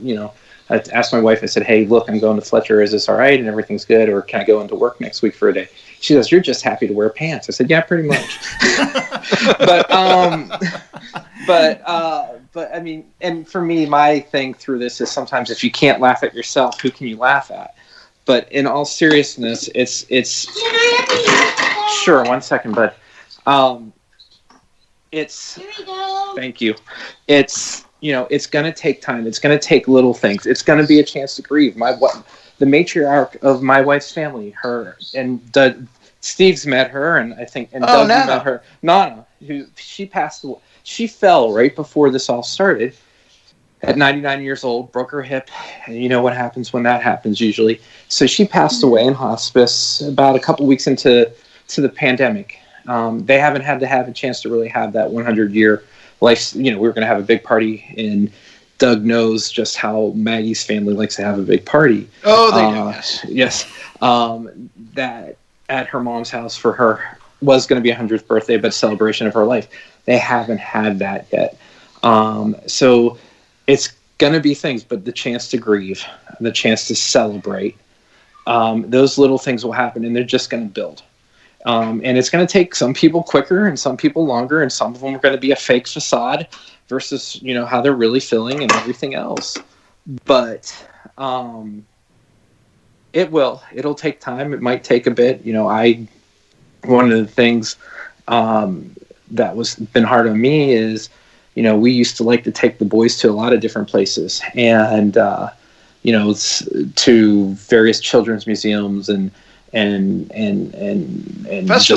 festivals and everything else, and we haven't. And Colton, I've had a little bit of a struggle saying, well, Colton got to do this at 4 to 5, and those are magic years, and Nash hasn't. But then you go back and look and see, Maggie reminds me that, when we went to the Durham Life and Science Museum a week and a half ago and to the zoo, those opportunities are still there.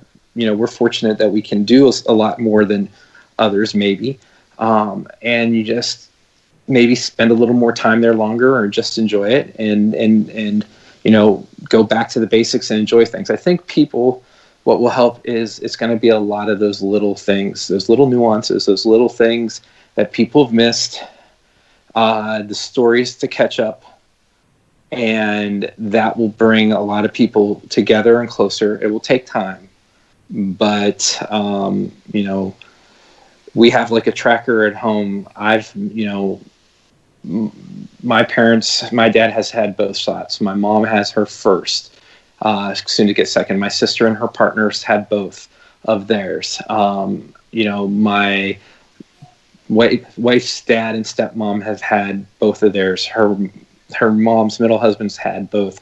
Her mom is hoping to have it, she's not 65 yet, so she jokes she wished she had her fake ID from college so she could have got her shot sooner. But we're moving to North Carolina, so we're doing things. We all try to get my mom's registered for her shot. My neighbor back home got her registered. Now we're working on trying to get her mom set up for a shot, and it's amazing to see how people are really trying to help each other out.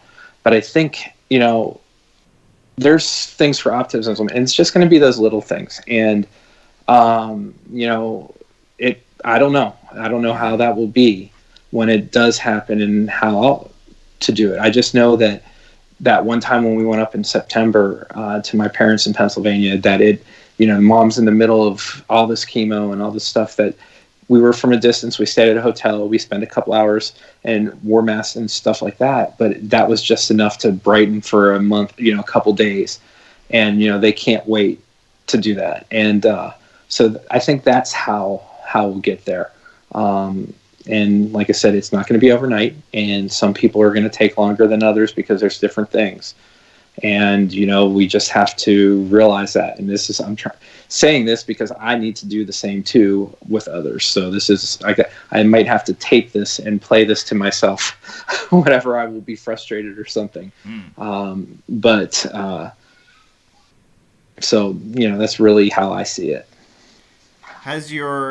And this is a question for the group, has your enthusiasm for road enthusiasm waned in the past year? It has not.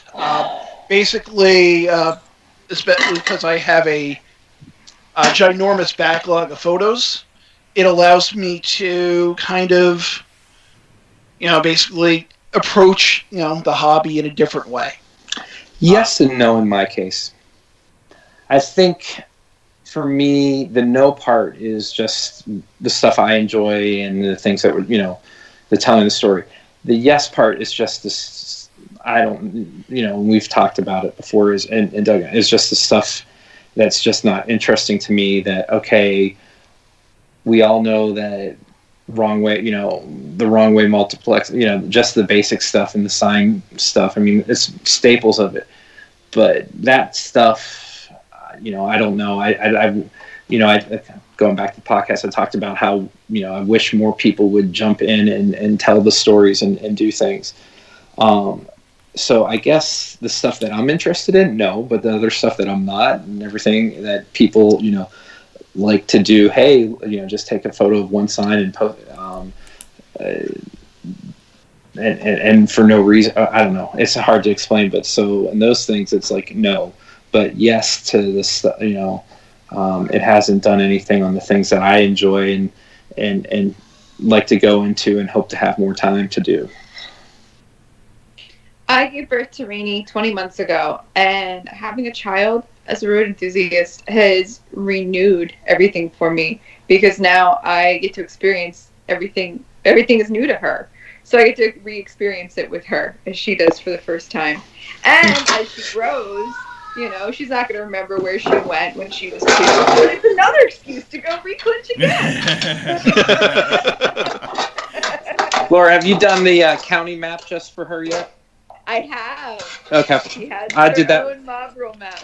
Yeah, I have that for the kids and stuff like that. And it's not so much the road geeking part that I enjoy. I think it's more, what haven't I experienced? I'm like you. I like to, and in fact, my wife and I had a conversation about this yesterday.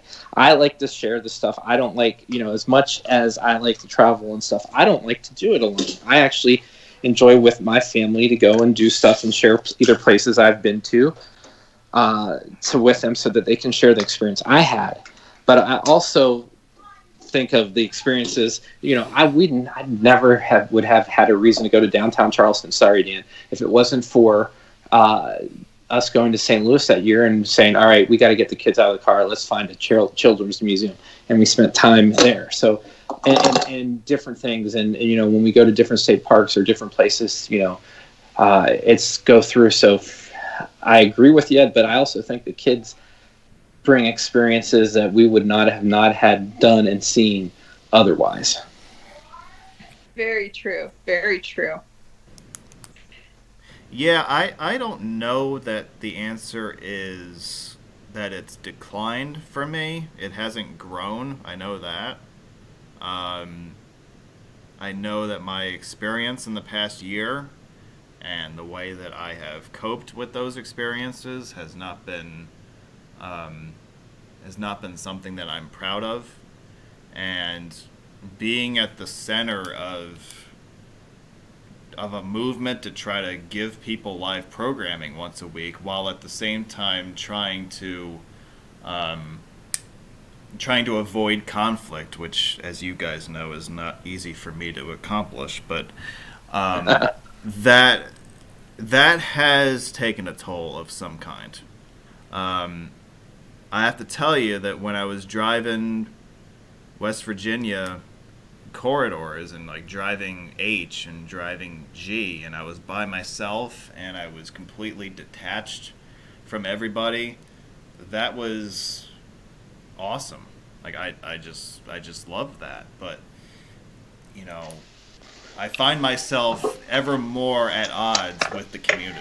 And I don't know that that's a COVID thing. That might just be a natural evolution of things. But it's very difficult to come to terms with exactly where I stand and where things are going.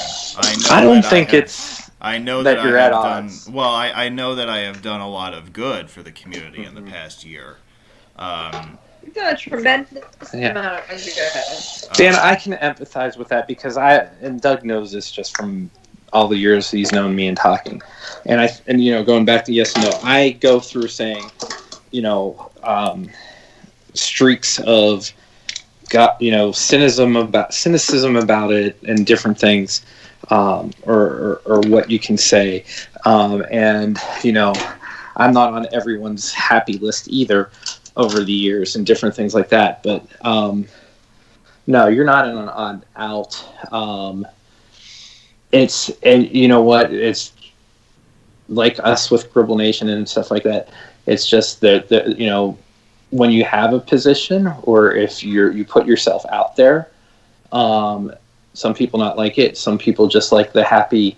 Here's I-4 through Florida, or here's I-25 through whatever state, New Mexico, and here's all the stuff about it. It's all right. It's better to have your own personality and your own voice versus not having one, and being cookie cutter, because then on your end you're actually you're getting what you have yourself out of it, and you're sharing it with other people. And you like it, people do, and they don't.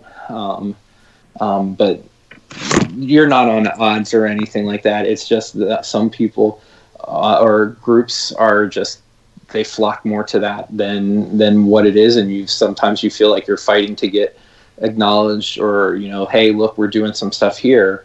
But I don't know. I'm trying to think of words, and I apologize. But no, there's no outs. I mean, going back to that, I go up and down with how I feel about doing things all the time.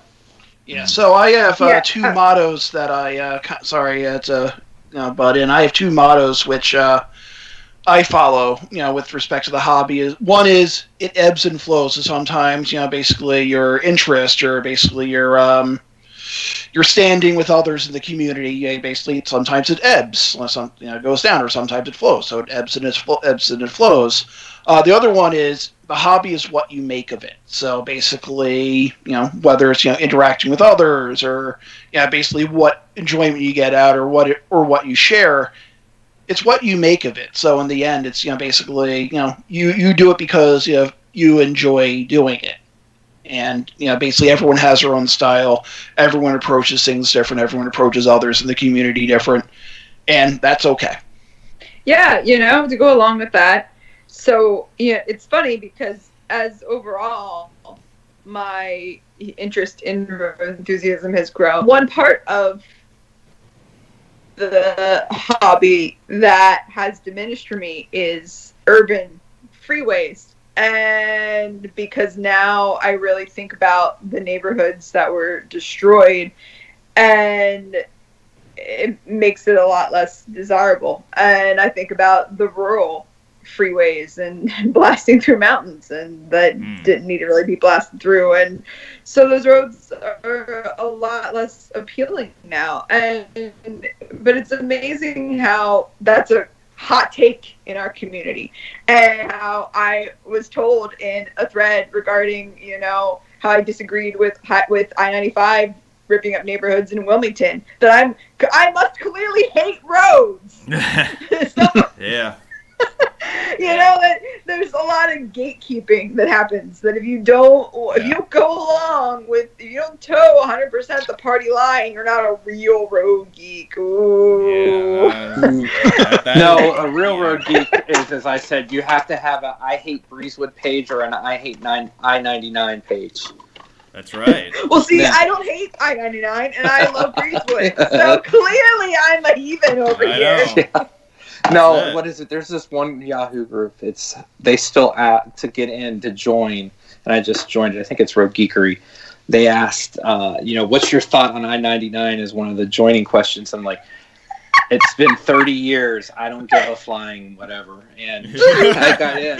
And Jeff Kitsko did the same thing. He go with it. So it's the hard part. And to go on a tangent, I always say this because some people say, "Oh, well, don't you remember the glory days of the hobby when all the stuff?"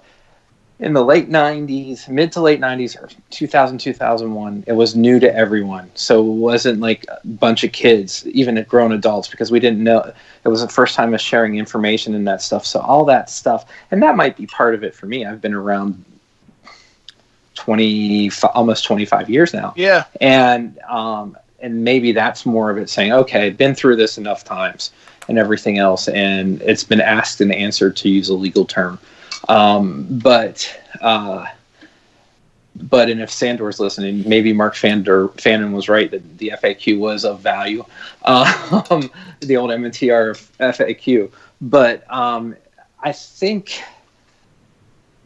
that's the hard thing. The struggle is you got a lot of new people where like, oh, I've just found out that other people like me like roads, and I'm gonna share everything now. And you're like, I know this and everything. So it's.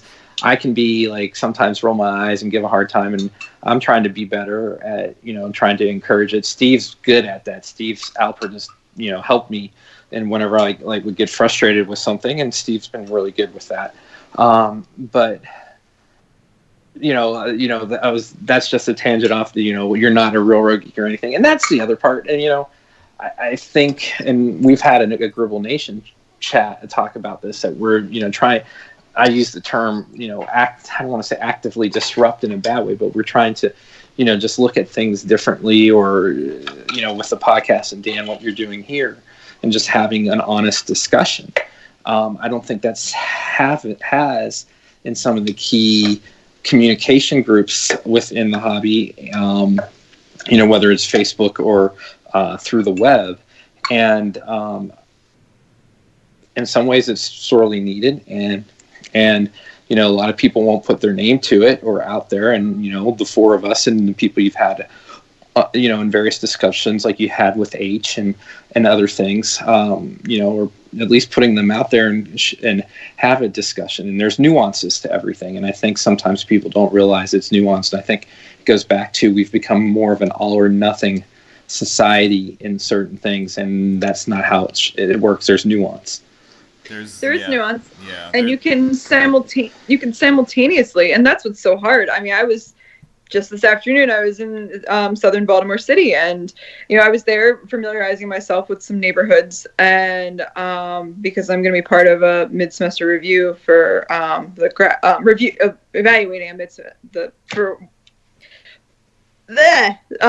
so I'm going to be evaluating, judging a mid-semester review for a studio class from the grad school I graduated from. But anyway, so it's amazing how as I'm driving through that I'm all like, I-85, like, yay, road, highway, and then being like, this road is terrible. It cuts off the Potomac River from these neighborhoods, from Brooklyn and Brooklyn Park. They can't access it. And so it's this weird, like, loving and hating at the same time. And so you're right. There's this nuance of it's not just it's not a clear-cut thing. Yeah, there is a bit of instant gratification going on in the community too, at large. But that isn't really a COVID thing. That's something else that we could probably spend 2 or 3 hours on by itself, like just kind of where the community is and where it's going. But I wanted to get your guys' take on the elevated level of tension in the community, and it probably isn't surprising that would be the case, because we see that in general across the country. So if you take just a small slice of that and say that slice is the road enthusiast community, you're going to find pretty similar behaviors across the board there. Look, I was on YouTube, and I was successful on YouTube long before I knew you guys. And I think in a weird way, I've always seen my timeline in this hobby as being completely independent from yours. as a group. I've always kind of said to myself that when I've had enough, and I'll go do something else. And the reason I've always said that is because from way back when I was young, I was very inconsistent. Like, I always had different things that captured my imagination over the years. But they were fleeting. They were short-lived relatively. Like, I would do something for a couple of years, and I would be really into that. And then I would do something else for another couple of years, and that would be really interesting. And then I got into, road video stuff. And for some reason, I've done that for 10 years, and I haven't stopped doing it yet, which is a little odd to me. I'm actually stunned that I'm still doing it 11 years later. That is very atypical of me. I am usually by now like 3 hobbies into something else. My time here, I think, or the way I look at it, is precious. The last year that we've had together is precious. We didn't think it would end up being this way, but that's how it turned out. And I know that there's going to come a day when I just say, you know what, I'm good. I don't know when that day's going to come. I don't know if it's soon. I don't know if it's years from now. But I think that I'm one of the people in the community who is open about saying, look, there's an expiration date for being active in this thing, and just deciding that you want to do something else with your time. And I say, maybe you've heard this expression, but hey, if you get a better offer, if somebody offers you a better offer, are you going to leave? Are you going to stay? What are you going to do? I always say, well, if I get a better offer, I'm out of here. I don't know what that offer is. Nobody knows what that is. You don't know what the better offer is until you see it and you're confronted with it. And I don't know when that's going to happen. It could be 10 years from now. It could be next week. I don't know. But for a lot of road geeks, that better offer is women. Yeah. That you see that happen, right? Yeah. And I got to tell you that given what I have done here in the last year and what we have done collectively, I wouldn't be too disappointed if in the near future I up and left. Because I think that what we did this past year with all of you guys and what we built this past year, we came together when we all needed each other. And we put something together that was really special. That is the video series I'm most proud of. I'm most proud of what we did together live. Unscripted. At times an absolute train wreck. But we made it work. And that's what I'm going to be most proud of. It's not about going to Hawaii or filming Chicago or Seattle or somewhere like that. I delivered my greatest hits album this past year. I don't know that you guys realize that, but that's how I look at that. And how was I able to pull that off? I was able to pull it off because of you guys. You guys made it work.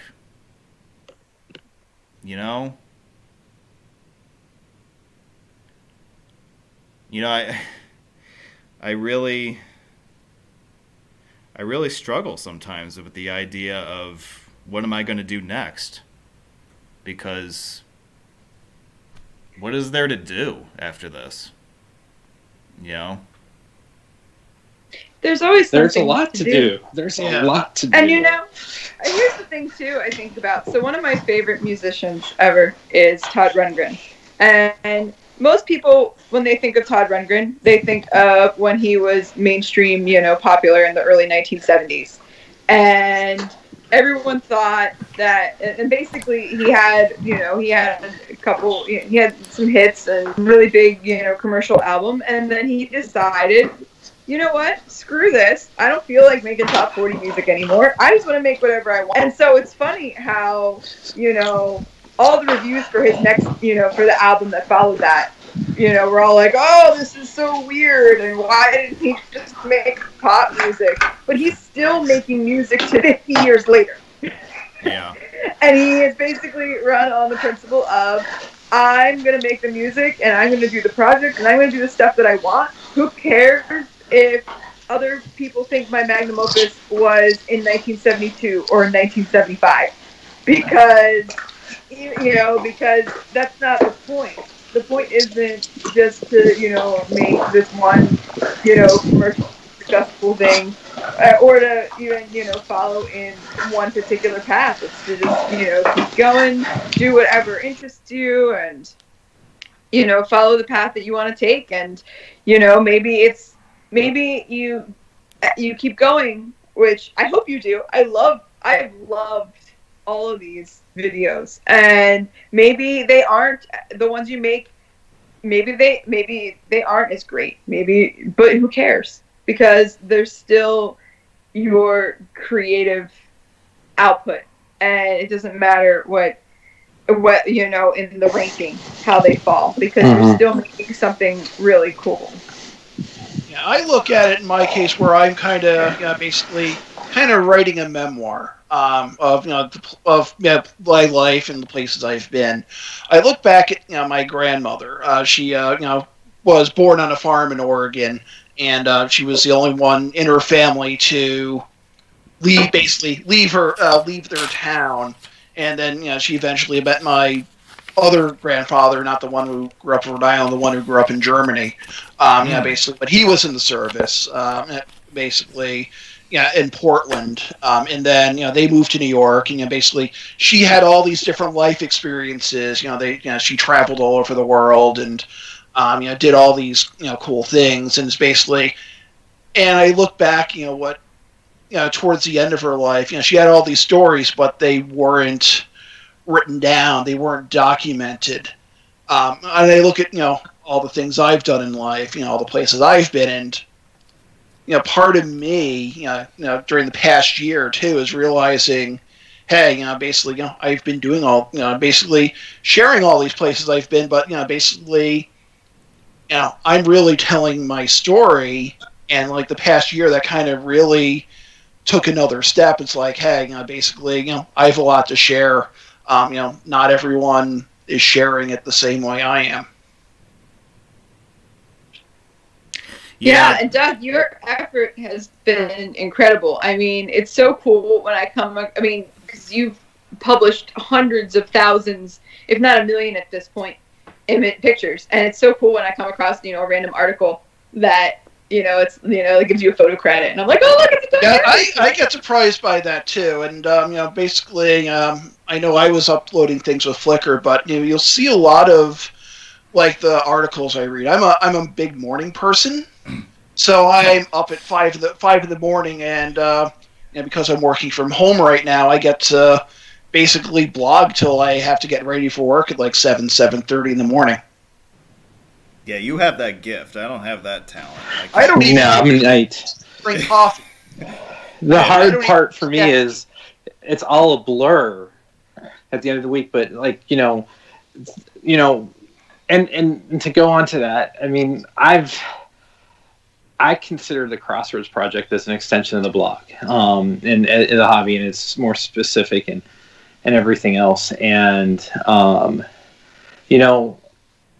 6 weeks on, different things. Like I always say, how someone said you'll go full at it for 6 weeks and not touch it for 6 months. So we joke that Flea Market Montgomery was peak Gribble Nation, and you may feel that this is peak Roadway Whiz. And it may be for a while, but I would say how we're doing stuff with the podcast and, your involvement with the blog, Dan, and the podcast, and say this is an extension of it and everything else, we're getting ready to pass that, what was then the peak. So while this may seem like, hey, this is, the top of the mountain, you may not know what comes down 3, 4, 5 years from now that may be even better. And it might be, videoing, a different style video when you incorporate your drones, and maybe it turns into a documentary series or whatever. And, from a writing standpoint, it might, when we find new information about a highway and are able to share it, I've felt that way, saying, oh, I can't find a better story than this to write a history of. And then a year and a half later, something comes up and it's like, wait, all the puzzle pieces come back in together. And, then that becomes your favorite piece of work or whatever like that. So, I would say hang in there with this. This has been amazing. This has been really good and fun to be a part of. As late to the party as I came in, really just joining in this last series. This has been great. It's changed things. You see the involvement, and it's become almost like what you used to say, scheduled program. I can't remember what people would say about, when they would watch a TV show that they wanted to. But for a lot of people, this is a Sunday evening that they enjoy to close out. And, it's been great to be a part of. And while this may feel like the greatest hits, some bands have had 4 or 5 greatest hits albums after that. And so just don't feel like this is the time. Don't burn yourself out trying to find the next thing. Just sometimes let it happen, and you'll be surprised where it takes you. Yeah. And who knows, someone might walk into your life and really enjoy what you're doing and give you a new perspective and a new, kick in the tush to basically keep on doing what you're doing. Yeah. Yeah, maybe that person will be Doug. Hey, Darren, where's that blog post? We're not talking about that right now. But yeah, and think about, and in Steve's case, if he could just get a damn T-shirt from the Carolina Hurricanes, where would that take him? It is true that you never know what's around the corner, and the past year has really heightened my awareness of my mortality in general and in my mortality in this community. And I think that I would be naive if I didn't bring it up. I don't think. I think it's something that is fair to discuss because hobbies are supposed to be fun. They're supposed to be, frankly, they're supposed to be disposable. You're not making money off of it. You're doing it with your spare time, and how you choose to spend your spare time is on you. Nobody else tells you how to do that. Well, except maybe your wife, Adam. But the point being that it's totally in your court what you do. And I have had this recognition in my mind for years that it is in my court. I don't take advice from anybody as far as how I spend my time. What I put forth to you guys is how I choose to express my love for my interest and my love for you guys by contributing my little piece of the pot to you guys. And this past year has been really good as far as reflecting on the significance of what I've contributed to this point and what I might contribute in the future. And look, I don't think it's right to say that there won't come a time when I say that I've had enough. But this past year has really brought that to the forefront, and it's really been something that I've thought a lot about. And I don't know when it's going to happen, but hey, it's out there. And maybe because I know that it's out there, maybe that's why I'll enjoy it more. Because I know that there will come a time eventually when it isn't there. And I'm going to want to enjoy the time that I still have here with you guys. I want to start to wrap this up, but I wanted to ask you guys one final question as a group. Given the year that we've had, what are your hopes for the next year? Like, what do you want to achieve personally? Like, where do you see the group going in the next year? So you can kind of answer that in a micro scale and on a macro scale. Well, Well, for you guys, yeah. it's probably for you guys, since you guys are able to, you guys do it more. Not like, to your point, Dan. I've been over meats for a while, but I think for you guys, Can you being hear able to what do meats, I'm watching? not yet, but meats right now, and then, but for me, it's probably just to get back to traveling Yes, and for work and just family. I mean, we're hoping to go to Florida over the summer. We need it as a break and everything else, but able to do more of those type things in the hobby. I would say probably for you guys, you'll see more meets, and I think you guys will enjoy that. I think especially, I mean, let's be honest, a lot of the hobby is single people, single males, and just that camaraderie probably will be helpful for a lot.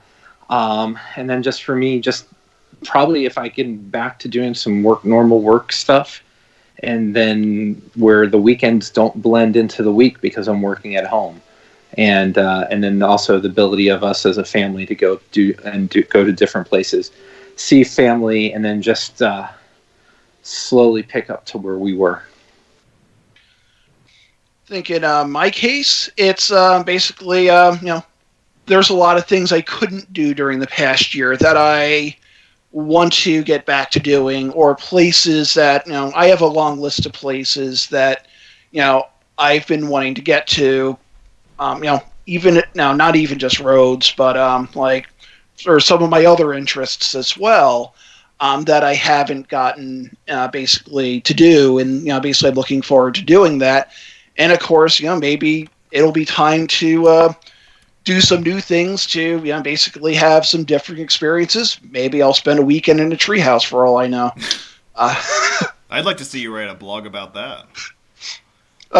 Yeah, that might come down the road, but that's a different story. Yeah, I'm really looking forward to being able to take Rainy places for the first time. Like the fun experiences that that you've been able to take Colt and Nash to, Adam.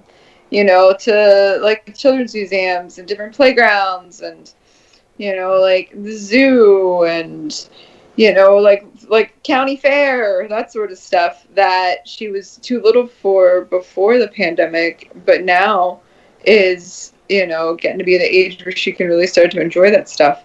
And I'm hoping to travel more outside of Maryland and the surrounding states. The one big thing I really, really want to do is I want to ride Amtrak up to New York City and see the new train hall.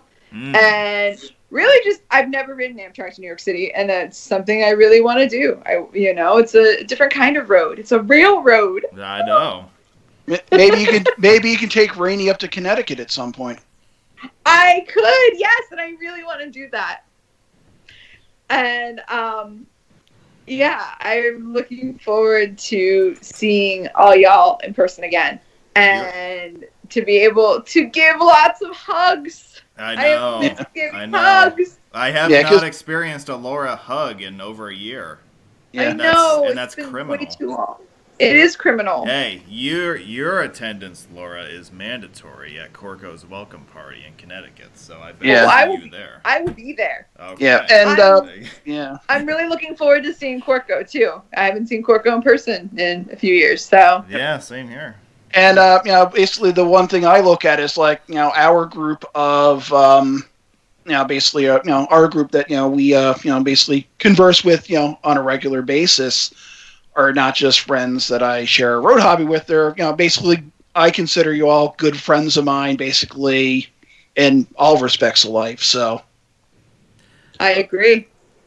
I look forward to de-stressing, decompressing, taking some time to kind of collect myself, I look forward to shaking everybody's hand and hugging everybody again. And I look forward to just getting back to being with you guys again. Yeah. And I know that I've said this before tonight, but not having you guys in person led to some bad habits. It's not excusable on my part, but I'm looking forward to trying to put that chapter behind me. And I know that, and I'm confident that I can do it because I know that I got through this past experience. And we were able to be resilient, and we were able to get through this past year. And so I like to think that all of us feel that we can survive the next one. That we know that we're good enough. We know that we are resilient enough, and we're going to be okay. It might take some work, in my case it might take some work, but just like we figured it out in March last year, we'll figure it out. We'll figure it out as we go. Yeah, that's the only way we can do it. Before we go, I want to give everybody who's still here, who hasn't signed off, a little bit of a teaser for Saturday, this coming Saturday. The way this format is going to work, everyone who has participated in a live show between now and mid-March of 2020 has automatically been made eligible for participation in this event via Skype. There's about 20 people on this call, on this eligibility list. And you all are invited. I know that I have confirmations from several people who are not within our micro group on chat, but there will be people calling in throughout the day, whether they are experts in the state of Delaware or not. Their presence is always welcome, and we look forward to seeing them. I'll give you a little bit of a sneak peek at the PowerPoint for this coming Saturday's Delaware Road Meet.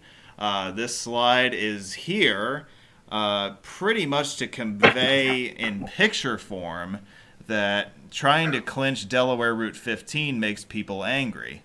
And I'll explain why that's the case next Saturday. But the PowerPoint is complete. It is ready to go.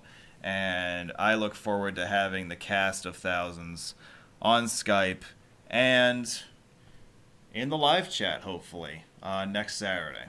So you have that to look forward to.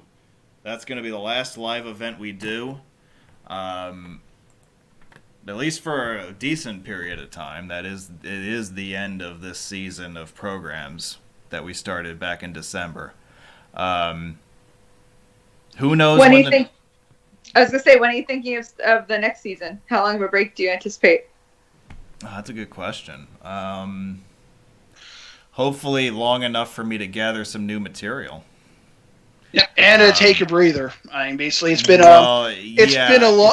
a year of hard work. So yeah, well, I got to take a breather for myself, as you know, but also there needs to be some time for me to collect new material. So hopefully, Adam is going to be cooking up some steaks for me at some point this year, and I'm going to be able to come up with some stuff for North Carolina for the next whatever season that would be.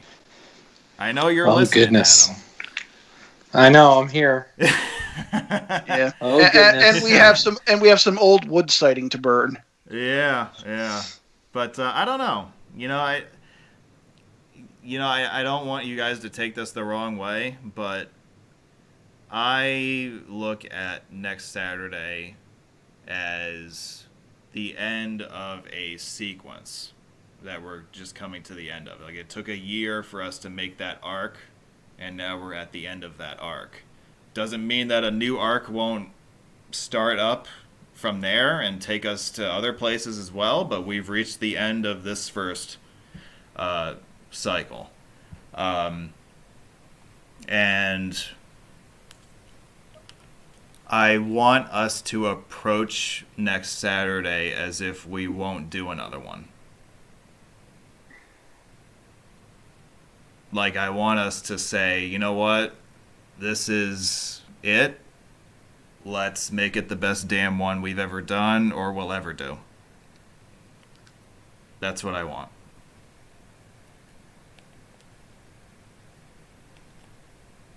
And who knows? Maybe there will be a zillion episodes after that. Maybe there won't be any. I have no idea. But we owe I like Scott's idea, by the way. We owe it to the... well, he makes a good point. The next arc shall be in person. Yay! I hope so. Yay. But I just want to knock home to you guys that we have done really special things this past year. And we owe it to the people who latched onto us in March and who have stayed with us this whole time to give them a pretty damn good show to close it out. And I don't need to give you guys a pep talk. You guys all know that already. But I'm just saying, let's knock this one out of the park for them. That's my ask for you guys. And I hope you join us on March 20th at 12 o'clock noon for the season finale, where we talk about Delaware until the universe explodes. And like you by the time hour 4 rolls around, you will want to strangle somebody. Like, Doug, I don't want to hear about covered bridges anymore. There's only 3 covered bridges in Delaware, by the way. Well, for some people, that might be 3 too many by the time we get there. But we are going to give you wall-to-wall everything you need to know about Delaware on Saturday. And the 3 of you guys in this chat are hopefully going to be there. But look forward to it. I might be at the Outer Banks, so I don't know if I'll be able to attend. Oh, you're going to be at the Outer Banks. Oh, that's interesting. Yes. So anyway, Adam, Laura, Doug, thank you so much. I will definitely be there. Like, I know. Like, she couldn't wait to reserve her spot. She was I like, know. oh, I'm in. I don't even know when it is, but I'm in. Thank you all very much for joining us on Skype tonight. This was a really nice chat that we had. Marking right 1 on. year of the COVID pandemic. Hopefully, the next 12 months will be relatively easier on all of us. I hope so. Yes. I enjoyed it. We can only hope. And once again, folks, I thank you all very much for joining us for Season 2. And for really the past year. You know, we've been there for you guys this past year, and God willing, we'll be there for you again when you need us next time. And we look forward to seeing you next Saturday for our season finale event. Until then, take care, peace and love. Adios, amigos. We'll see you next time. Peace out. Good night.